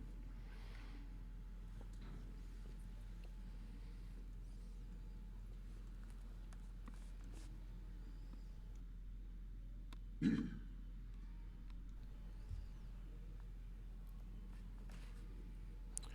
Jeremy, just taking a look at the field that Niels has tracked through. To me, he's been a little quiet, but maybe just because I haven't covered much of his matches, or many of his matches, better terminology. Steve Way, Rafael DeBreo, Vitali Patsura, Loho Sum, I did cover. Sky, Woodward, Sanjin, John Mora. Now Katie. Excuse me, it wasn't FSR that they just played. It was David Alcade who was in the lead.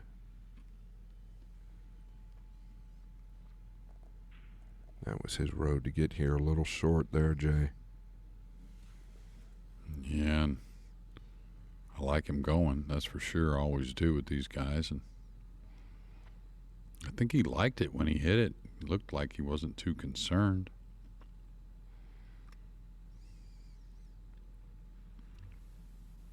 This is really tight, and I'm not sure. It might be drawn a little on top of the 3 as well.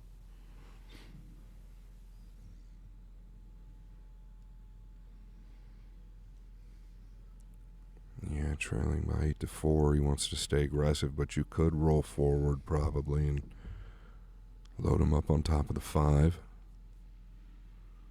If it's that tough.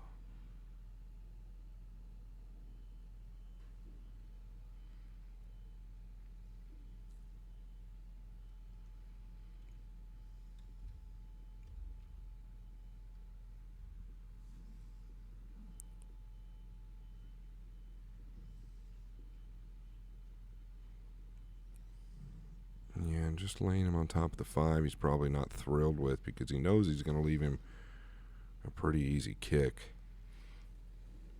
Yeah, and I really think that can get away from distance, to be honest with you. I mean, that trying to hit that ball full is not easy from distance, especially at a lighter speed. He wants to do something running the cue ball, I think. Yeah, maybe using the 3 and 9?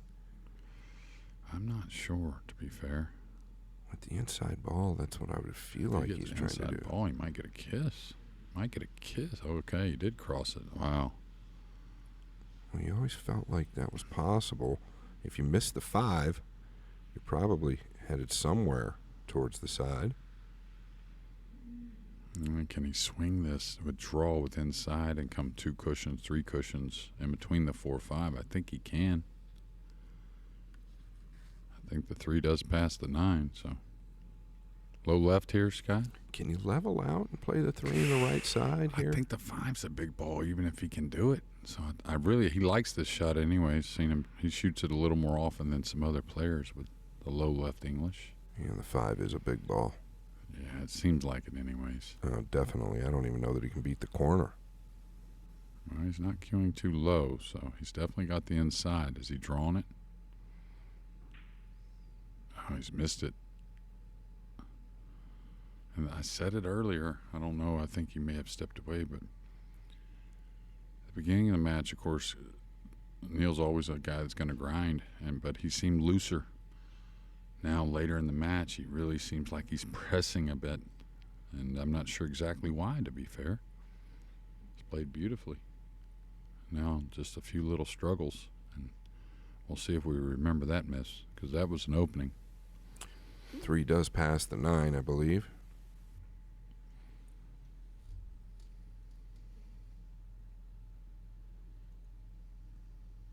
Yeah, and to Jeremy's observation, I couldn't really agree more with that as well. I don't know if maybe the tension is kind of rubbing off, and it can happen at times. Yeah, I don't think if you're struggling and a little fatigue, this is some kind of hanger here.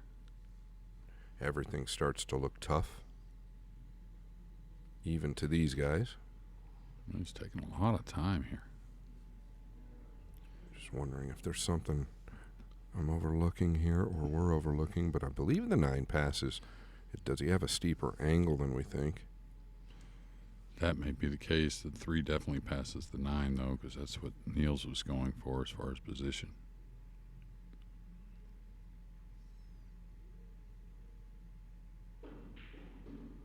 Great shot. He's going to get a little behind it. So he's going to have to take a little distance. This is where the camera fools you. Yeah, there's a lot more angle on this shot than at first glance.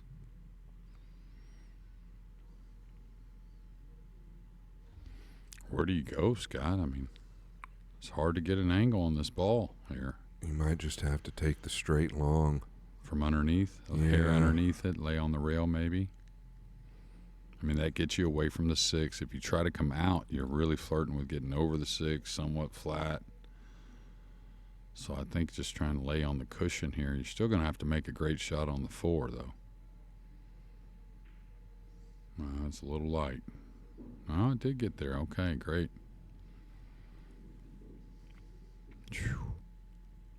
Yeah, this is no fun. I mean, you see what he's doing with his hand there. Sometimes the bridge can be extremely awkward in this position when you're kind of shooting away towards the center of the table, like where the 4 is now. It's kind of a bread and butter for him, you know, the heavy hit from distance, whether it's going forward or backwards, but just kind of feel like it's not a given at this moment. Yeah, I think if he misses it, it's just to the inside of the pocket.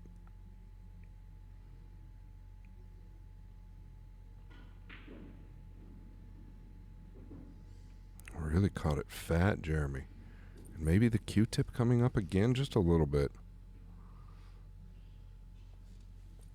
Yeah, now he's got to kind of roam at 2 rails.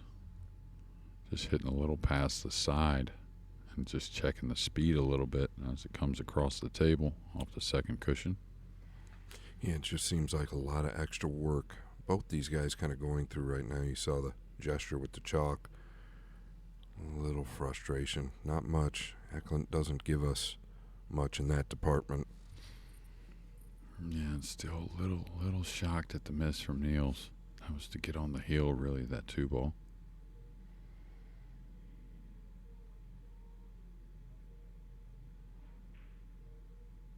And good speed. Opened it up a little more. Happy to see that one where it landed if you're Eklent. And again, this match far from over. Eklent will break what will be rack number 14 here after he clears these last 3.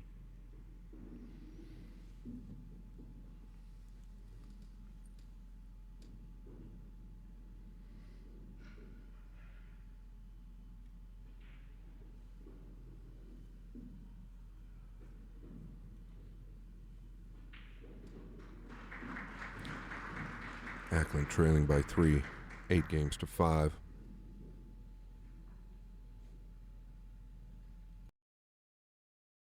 Hey, my name is Francisco Django Bustamante, and you're watching a Pro Am Pool.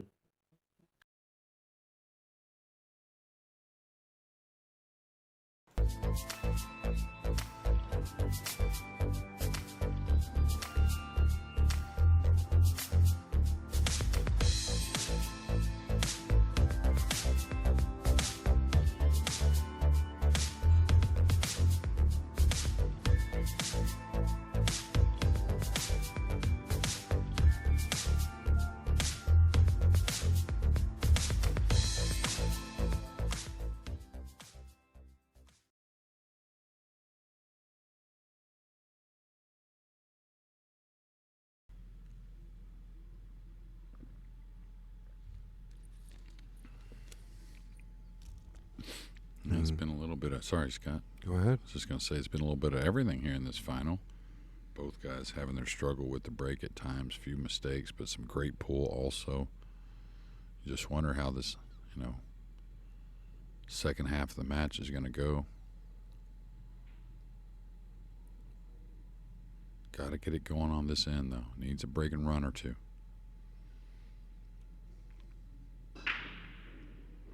Sweet smash there. Watch out.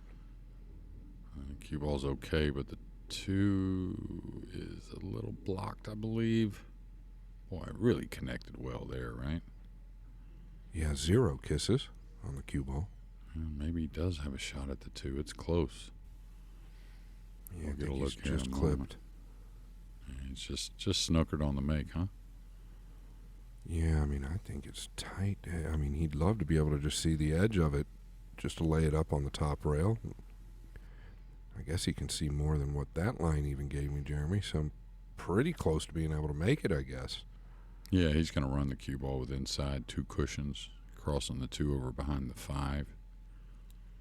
Wants to lay him behind the 9 here, middle of the bottom rail. It's got to go a little bit. It's actually going to be pretty good. Not bad. Yeah, not bad at all, really. I don't fault him for just leaving distance and using the 9 as a backup there.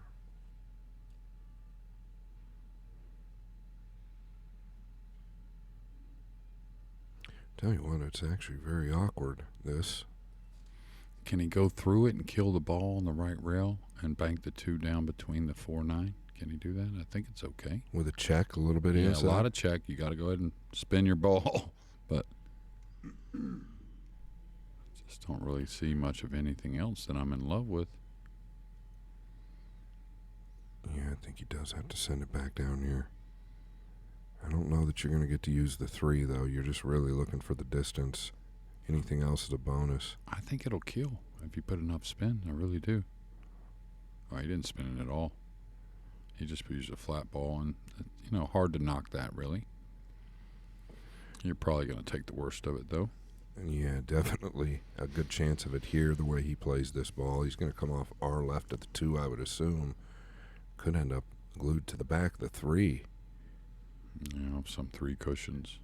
Short rail, side rail, and the long rail on the right by the 3 and kind of dive the ball. There are other safeties, but he hits this one really well usually. Does the cueing or the bridge affect the shot we just touched on. Yeah, good shout there. It's a possibility.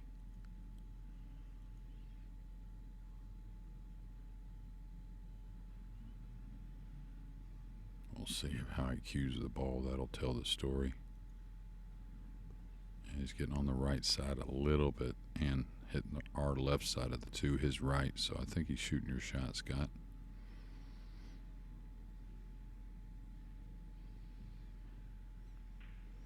Looks good.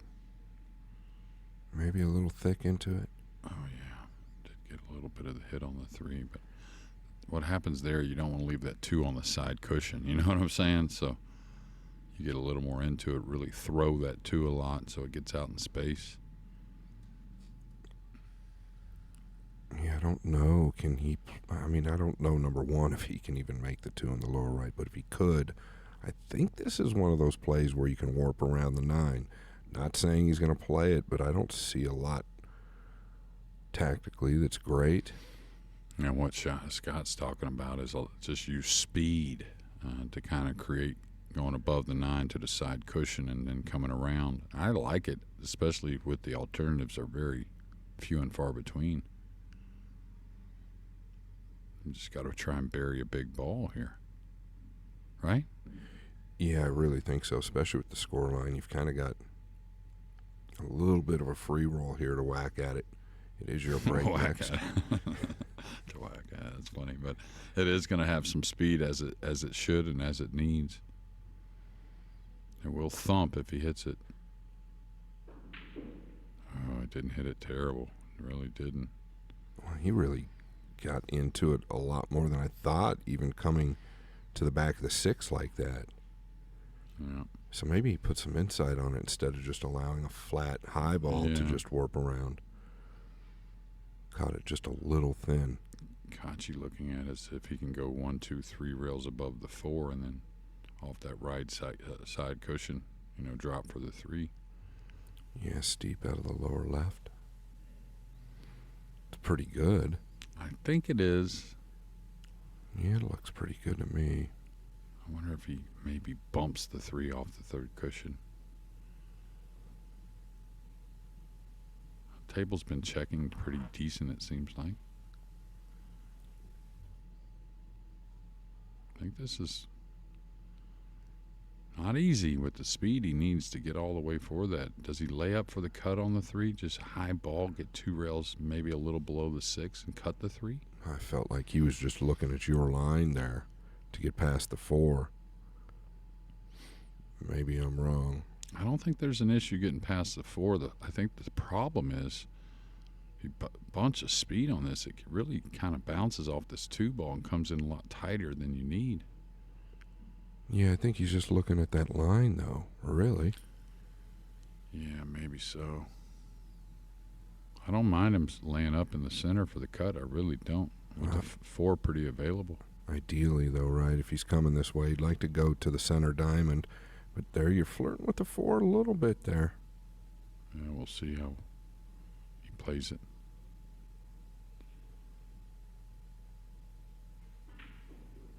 This is what I was thinking. Perfect. Is he going to drop on the 3, though? No, it checked nicely. And he really played at the perfect speed, right? If he overhits it, maybe he gets into the 4. If he underhits it a little, maybe a little short with the cue ball.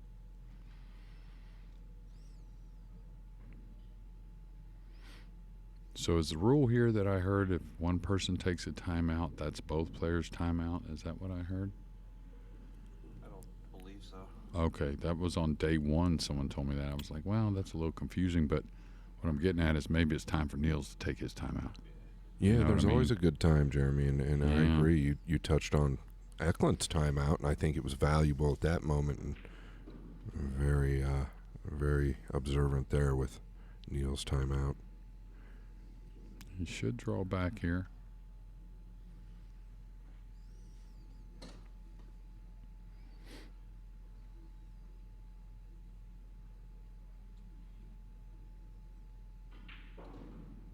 I like the stroke.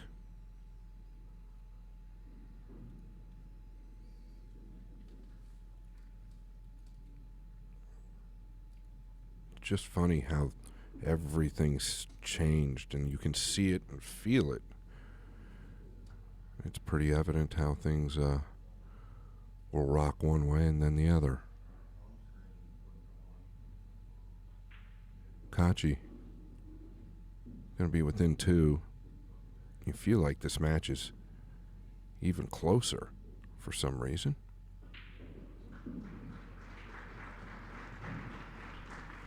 Yeah, Niels isn't going to take the timeout. He is breaking here in rack number 15. Needs 2 games to take down this title and leads by 2 at 8-6. Yeah, and this is why I didn't fault him taking on that long pink where you're just wrapping around. You know you've got the break coming back up. Obviously like to get that ball down. Didn't pan out. Things can slip away from you, though, if something goes wrong here. Kaci at the table, then his break.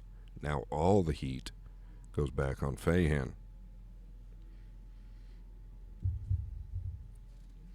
He did get the 1 down on the last. I think he had a cross-side bank on the 2 that he thought he hit well. I thought he hit well. It nearly caught the point. And then there was a little tussle for trying to get a shot between the 2 on some safeties. But I feel like he's going to get a shot here. That's just what my gut tells me. Just got to shake off a few mistakes here in the recent games and move forward.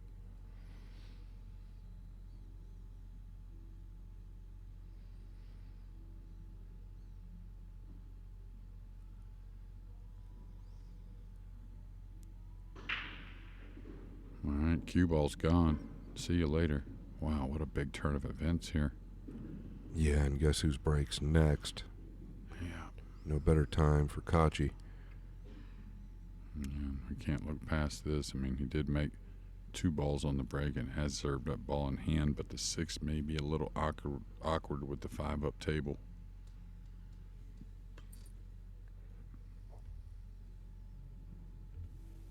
Six definitely awkward.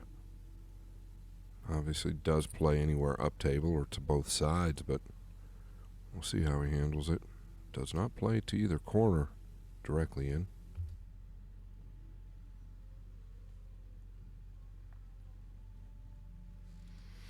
Yeah, and he doesn't want to play the 3 where he's coming to the right side of the table. So gaining that angle on the 5 to get behind the 6 is not going to be that easy.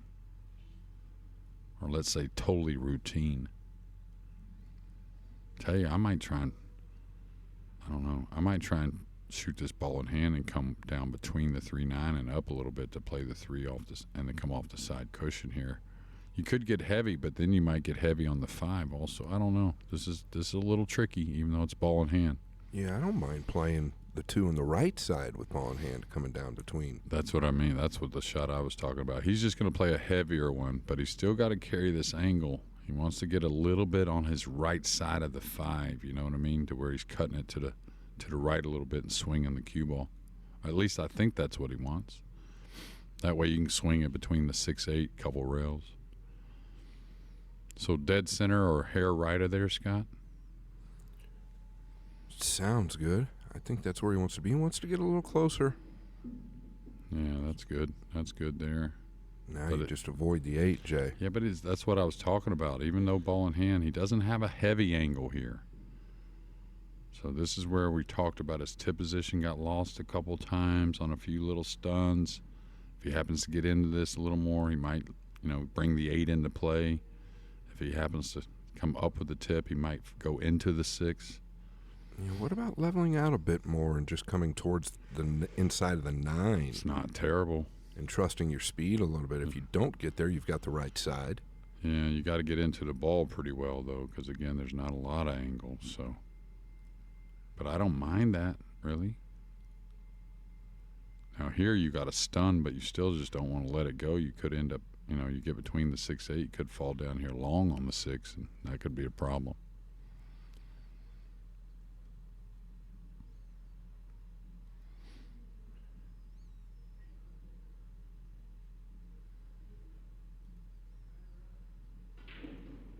That looks pretty good there. Ooh, little nasty kiss, making this definitely more difficult. Well, the 8 was always going to be massive playing it that way. We talked about it. And what happens when you're shooting that type of shot with a little less angle, it's easy to miss your mark a hair more just because you're not coming off it as natural. You're kind of forcing the angle a little bit. Where do you go here, Jay? To the side or the corner? Probably the corner. From what I can see here, I don't know if there's a scratch in the shooting in the side for the upper right. That would concern me. All right, stay solid here. You don't want any movement. He's got to ease it. Center cut. Well, Center cut. Yeah, that's a real good sign for him. You still got to get into this a bit. Not as much angle here as you think. Remember the 7 he had in that corner that was easier than this one, you'd say? Yeah, very eerily similar. This is a little easier, I think. Well, it's a little more straightforward, you know. Ooh. He's way downtown here. Well, I think he remembered the last one that he didn't get into. Yeah, good point. Good shout.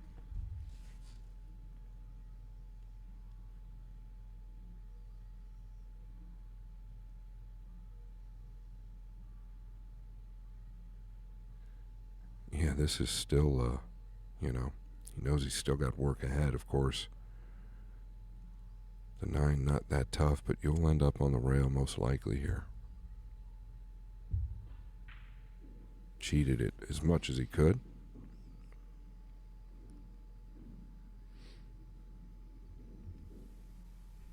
Well, I know it was 8-4. Was it 8-3 at one point? Or was 8-4. Okay, I know it was 8-4. I just couldn't remember if it was maybe 8-3.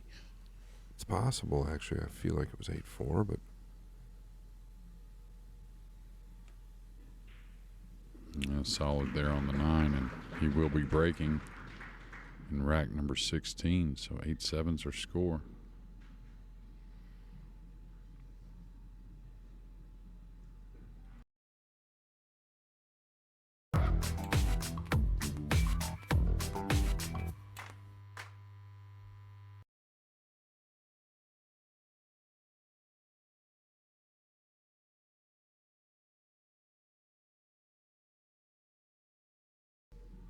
Yeah, and there you have it.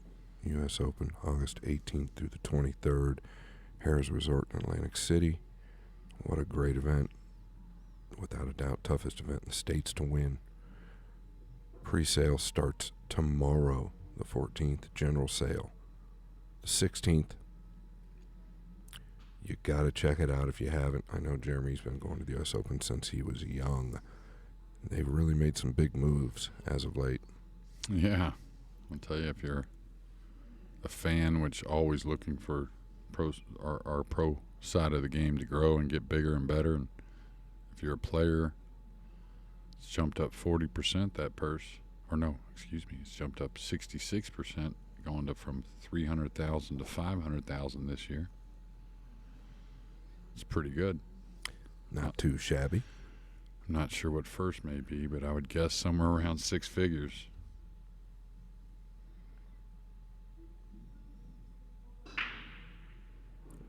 Cue ball. And the 9 ball. Oh, excuse me. I was watching the cue ball go back and forth. We got action. Yeah, Tied still not only because it's 8-8, but I still feel like Niels needs that little walk around the arena, take that timeout. Well, now, really, I really agree with this because the pressure all on him at this point because Kaci's kind of been through it all last match and now this match. It's really going to fall on Niels.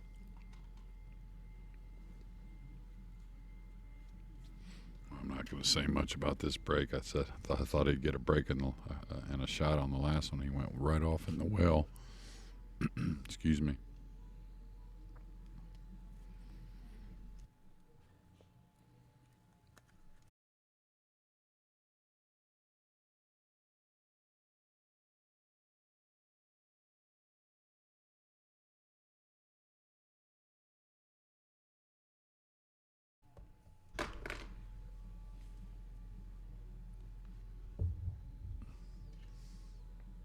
Now, what are you thinking if you're Mr. Feijen, Freeze?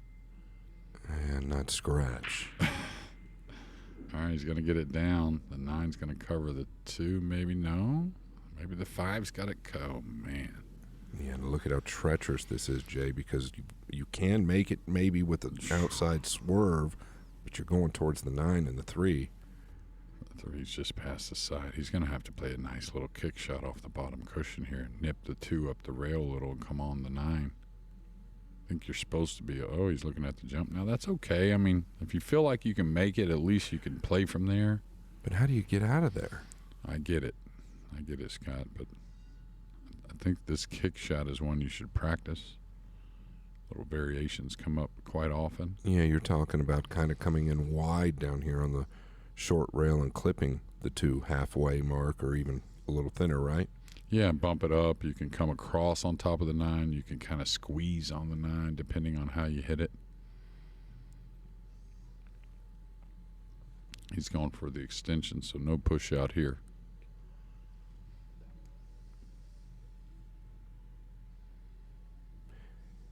Yeah, so does he not have room to play that kick shot? I feel like it's laying quite well. Is he worried about double kissing it?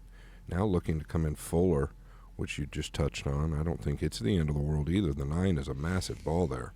Like kick it away, you mean? With softly, speed? maybe with a little, like just a little bit above soft, and maybe with an inside ball you track up in behind the 9. Yeah, that's the shot. Just cut the 2 up a little bit. That's the easier shot to gauge because you have a lot of ways to come across on the 9.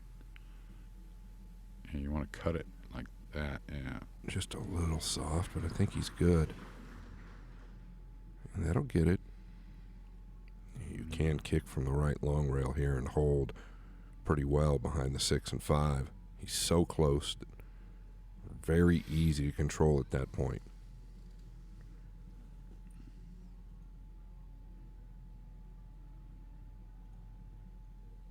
I mean, he can see a straight piece of it, Jay, but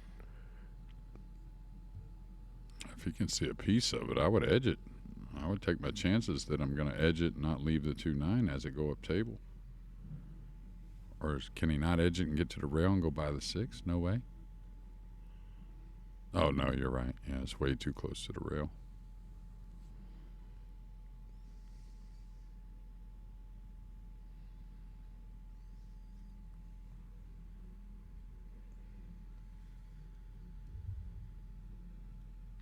And the last 2 matches, both been tied up at 8.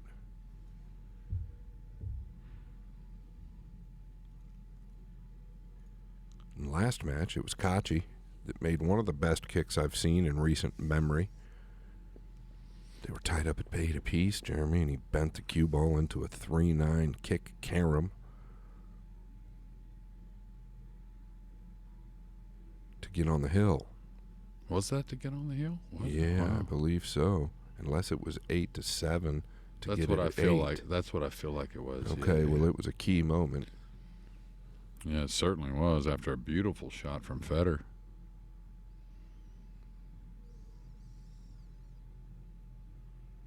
See, I feel like you can really stop the cue ball here and actually hit the 2 pretty thin, like using the 5 and 6. You don't have to hit it real fat.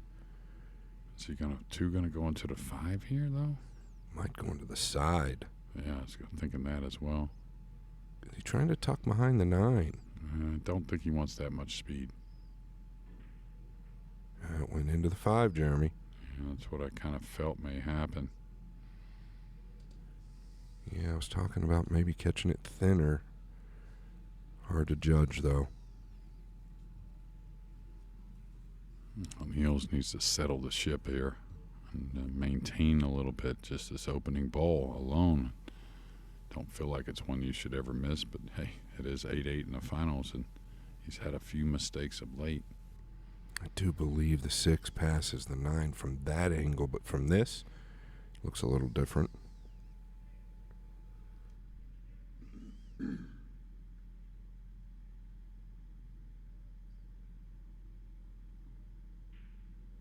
All right, nice shot there. I know it was fairly routine, but in a big moment, that's a nice shot. Yeah, big ball to knock down there.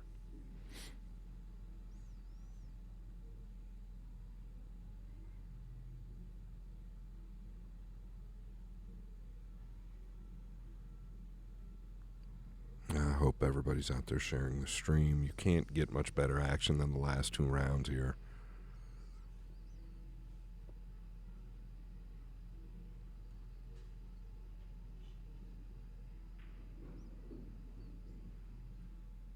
He's gotten pretty perfect here to really play it how he wants with that concerned 6-ball possibly, to where he can play the angle to get behind it. The good thing is the 8's so near, right? So if it is a little tight, you don't really have to work the cue ball. So come get nice and heavy here on the 5. Just broaden it a little bit coming near that left side pocket. It's got to go a little bit, doesn't it? Tells me the 6 might not play past the 9, and he might be perfect here dropping below. Yeah.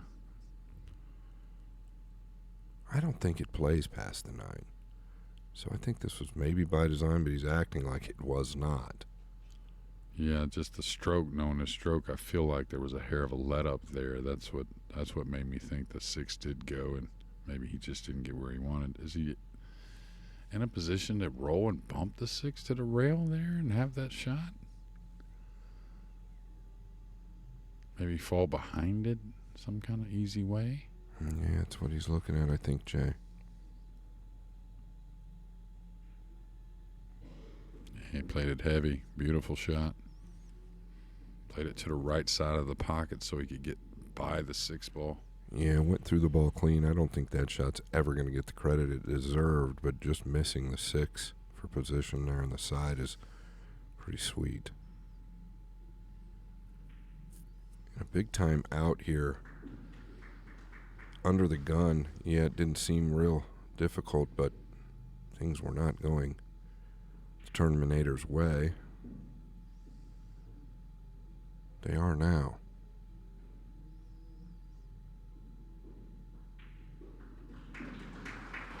And on the heel. So all the pressure on the big Albanian.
All right, this guy needs a look after the break.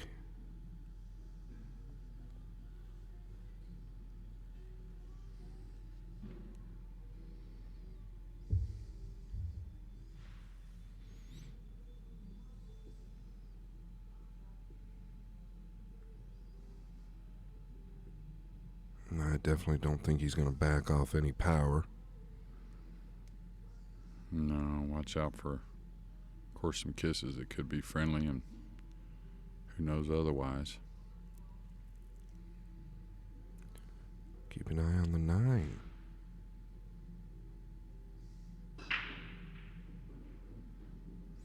Got that kiss. He was probably sweating it a little bit, but the 2's going to dress up, boys.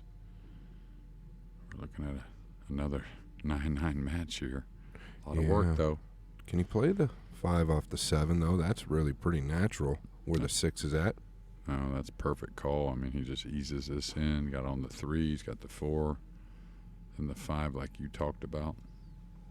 Off the 7, 6 is handy.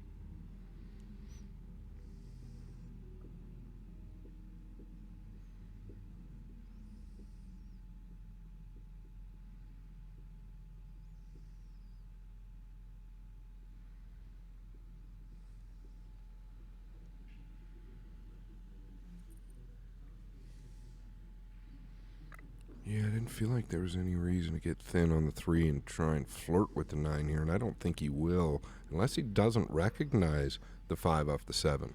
Yeah, I think he's already looked at it, actually, the 5 off the 7, so don't think you're going to see him do anything but draw this ball to the rail, avoiding the 9 and 7 completely.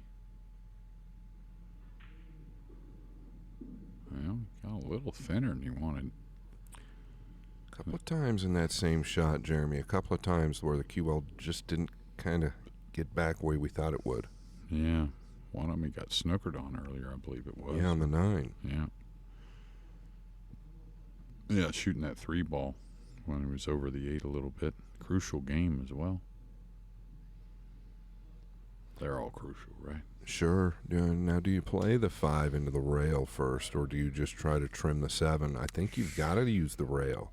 That's the friendlier one. If you're comfortable with it, the bigger percentage on not making a mistake is playing the 5 into the cushion off the 7 now. I think he can hit inside on this and come inside the 6 ball. I think that would be ideal. That way you're close to the 5. Just don't overcut this. He went around, so the speed looks really good. And now he's got to cut it a bit to play it off the rail, so we'll see. Yeah, definitely funny. And if you're just trying to play the 5 off the 7 clean and you just thin the 7, well, it ain't going to get away from the 9 at all. Yeah, and you don't want to take a chance of hitting it too thick, that 7 ball, and catching a double kiss, so could have used like 3 or 4 more inches on the cue ball, and that would have made all the difference in the world, really. So far from out of the woods here in rack 18, trying to get us to Hill. It'd almost be ideal if he could play the 6 to the top left, and then he could use this left long rail a little bit more and just stun below it. Yeah, if he's cutting it to the rail, don't let up. Easy to let that cue ball wander if you let up here. Oh, he didn't catch the 7, so there it is for Niels Feijen, immediately out of the chair. And he's opened the 7 up as well. Wow, what a big turn of events here, and really just kind of one big shot here, getting on the 6 properly to get on the 7, right? Yeah, and that right there was a result of catching the 5 a little bit too fat. Just a little more rail, please. Now. What's he looking at here? And no time to panic, is there, I believe? Oh, just chip the 5 in, right? And come up off the short cushion, just come 1 rail up and get you a hair of an angle on the 6. And you can handle a lot on the 7, a lot more than you think. I wouldn't flirt with opening the 7 here.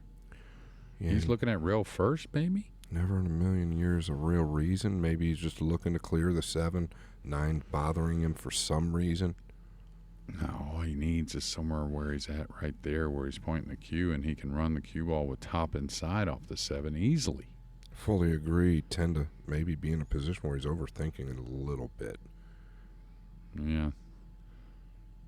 Nothing wrong, I mean, when it's there to try and make the rack a little easier on yourself, but most of the time you're just better off working through what's laying there in front of you. Be really shocked if he goes into the 7-9 here. Really kind of shocked he's entertaining it. Yeah, there is no trouble just chipping this ball in and coming up towards the center. Yeah, just stay up the left side. Yeah, go up. You can handle a ton of angle on the 6 and still drop for the 7. And you don't need it in a ton of angle, to be honest with you. You just need a little past the middle diamond on the right rail to get at that 7 ball. Yeah, and listen, if you came way short of the 6, you can still get back down here for the 7. Yeah, exactly. As long as you're off the cushion, right? Right. I'd be really shocked if he moved into the 7-9 here. Well, I can promise you Kaci would like him to. Yeah. Nah, he's just chipping it. Just use your speed control. This looks to be really good. Yeah, and this is perfect. Just roll it with a little right, huh, Scott? I mean, you can beat the 9 coming off the 7 with inside English. 100% you can. Is he worried about getting straight? Yeah, that's why you roll it with right English to the rail and let it kind of spread a little bit off the cushion with the spin. I do, anyways. I do the same, and I just feel like he's concerned that if he lets up at all, that right spin could just lay him dead straight. Yeah. You're talking about coming down to the bottom rail, No, right? no, just one rail off the side is all I would do, and just let the right spin open up and kind of come downward. You got tons of angle here. I mean, you got plenty of angle. Well, you can actually get to the 7 from the middle diamond there on the right side. Yeah, that's what I was saying a minute ago. That's all you need is the middle diamond. And then Yes. you got top inside to get on the 8. No doubt, just level out with an outside ball here. Yeah, just let the spin take over. You're always going to have the angle. Just like that. Now you're perfect. You should be able to avoid the 9 with no issues. And you can see he's on the middle diamond line, right? I'll tell you what, he could catch a piece of the 9. I don't think it's the end of the No. world. I don't think so. As long as you don't overhit it, as long as you don't baby it, just right in the middle, you beat the 9 all day, I think. I think the inside takes. Now on a new felt, brand new felt, but this is day 4. Brand new felt, yeah, you may not take as well, but Well, this might be a drag with a low inside, right, Jeremy, where you can beat the 9 if that's the case? kind of deflect the ball Right. into a better angle. Right. I really don't think. I think medium speed. I don't think he catches the 9 one bit. Well, even if he does, I think he'll be okay. No, he did. All There's right. a hair off angle, just a hair. Well, he does have that awkward angle. He went forward on a similar 6-ball earlier, or 7-ball it was, early in the match. Hit it pretty well. Now, this is one that you really don't want to introduce inside spin on. Just knock it down. Take the distance with the high ball if you go forward. Just get to the 3rd rail.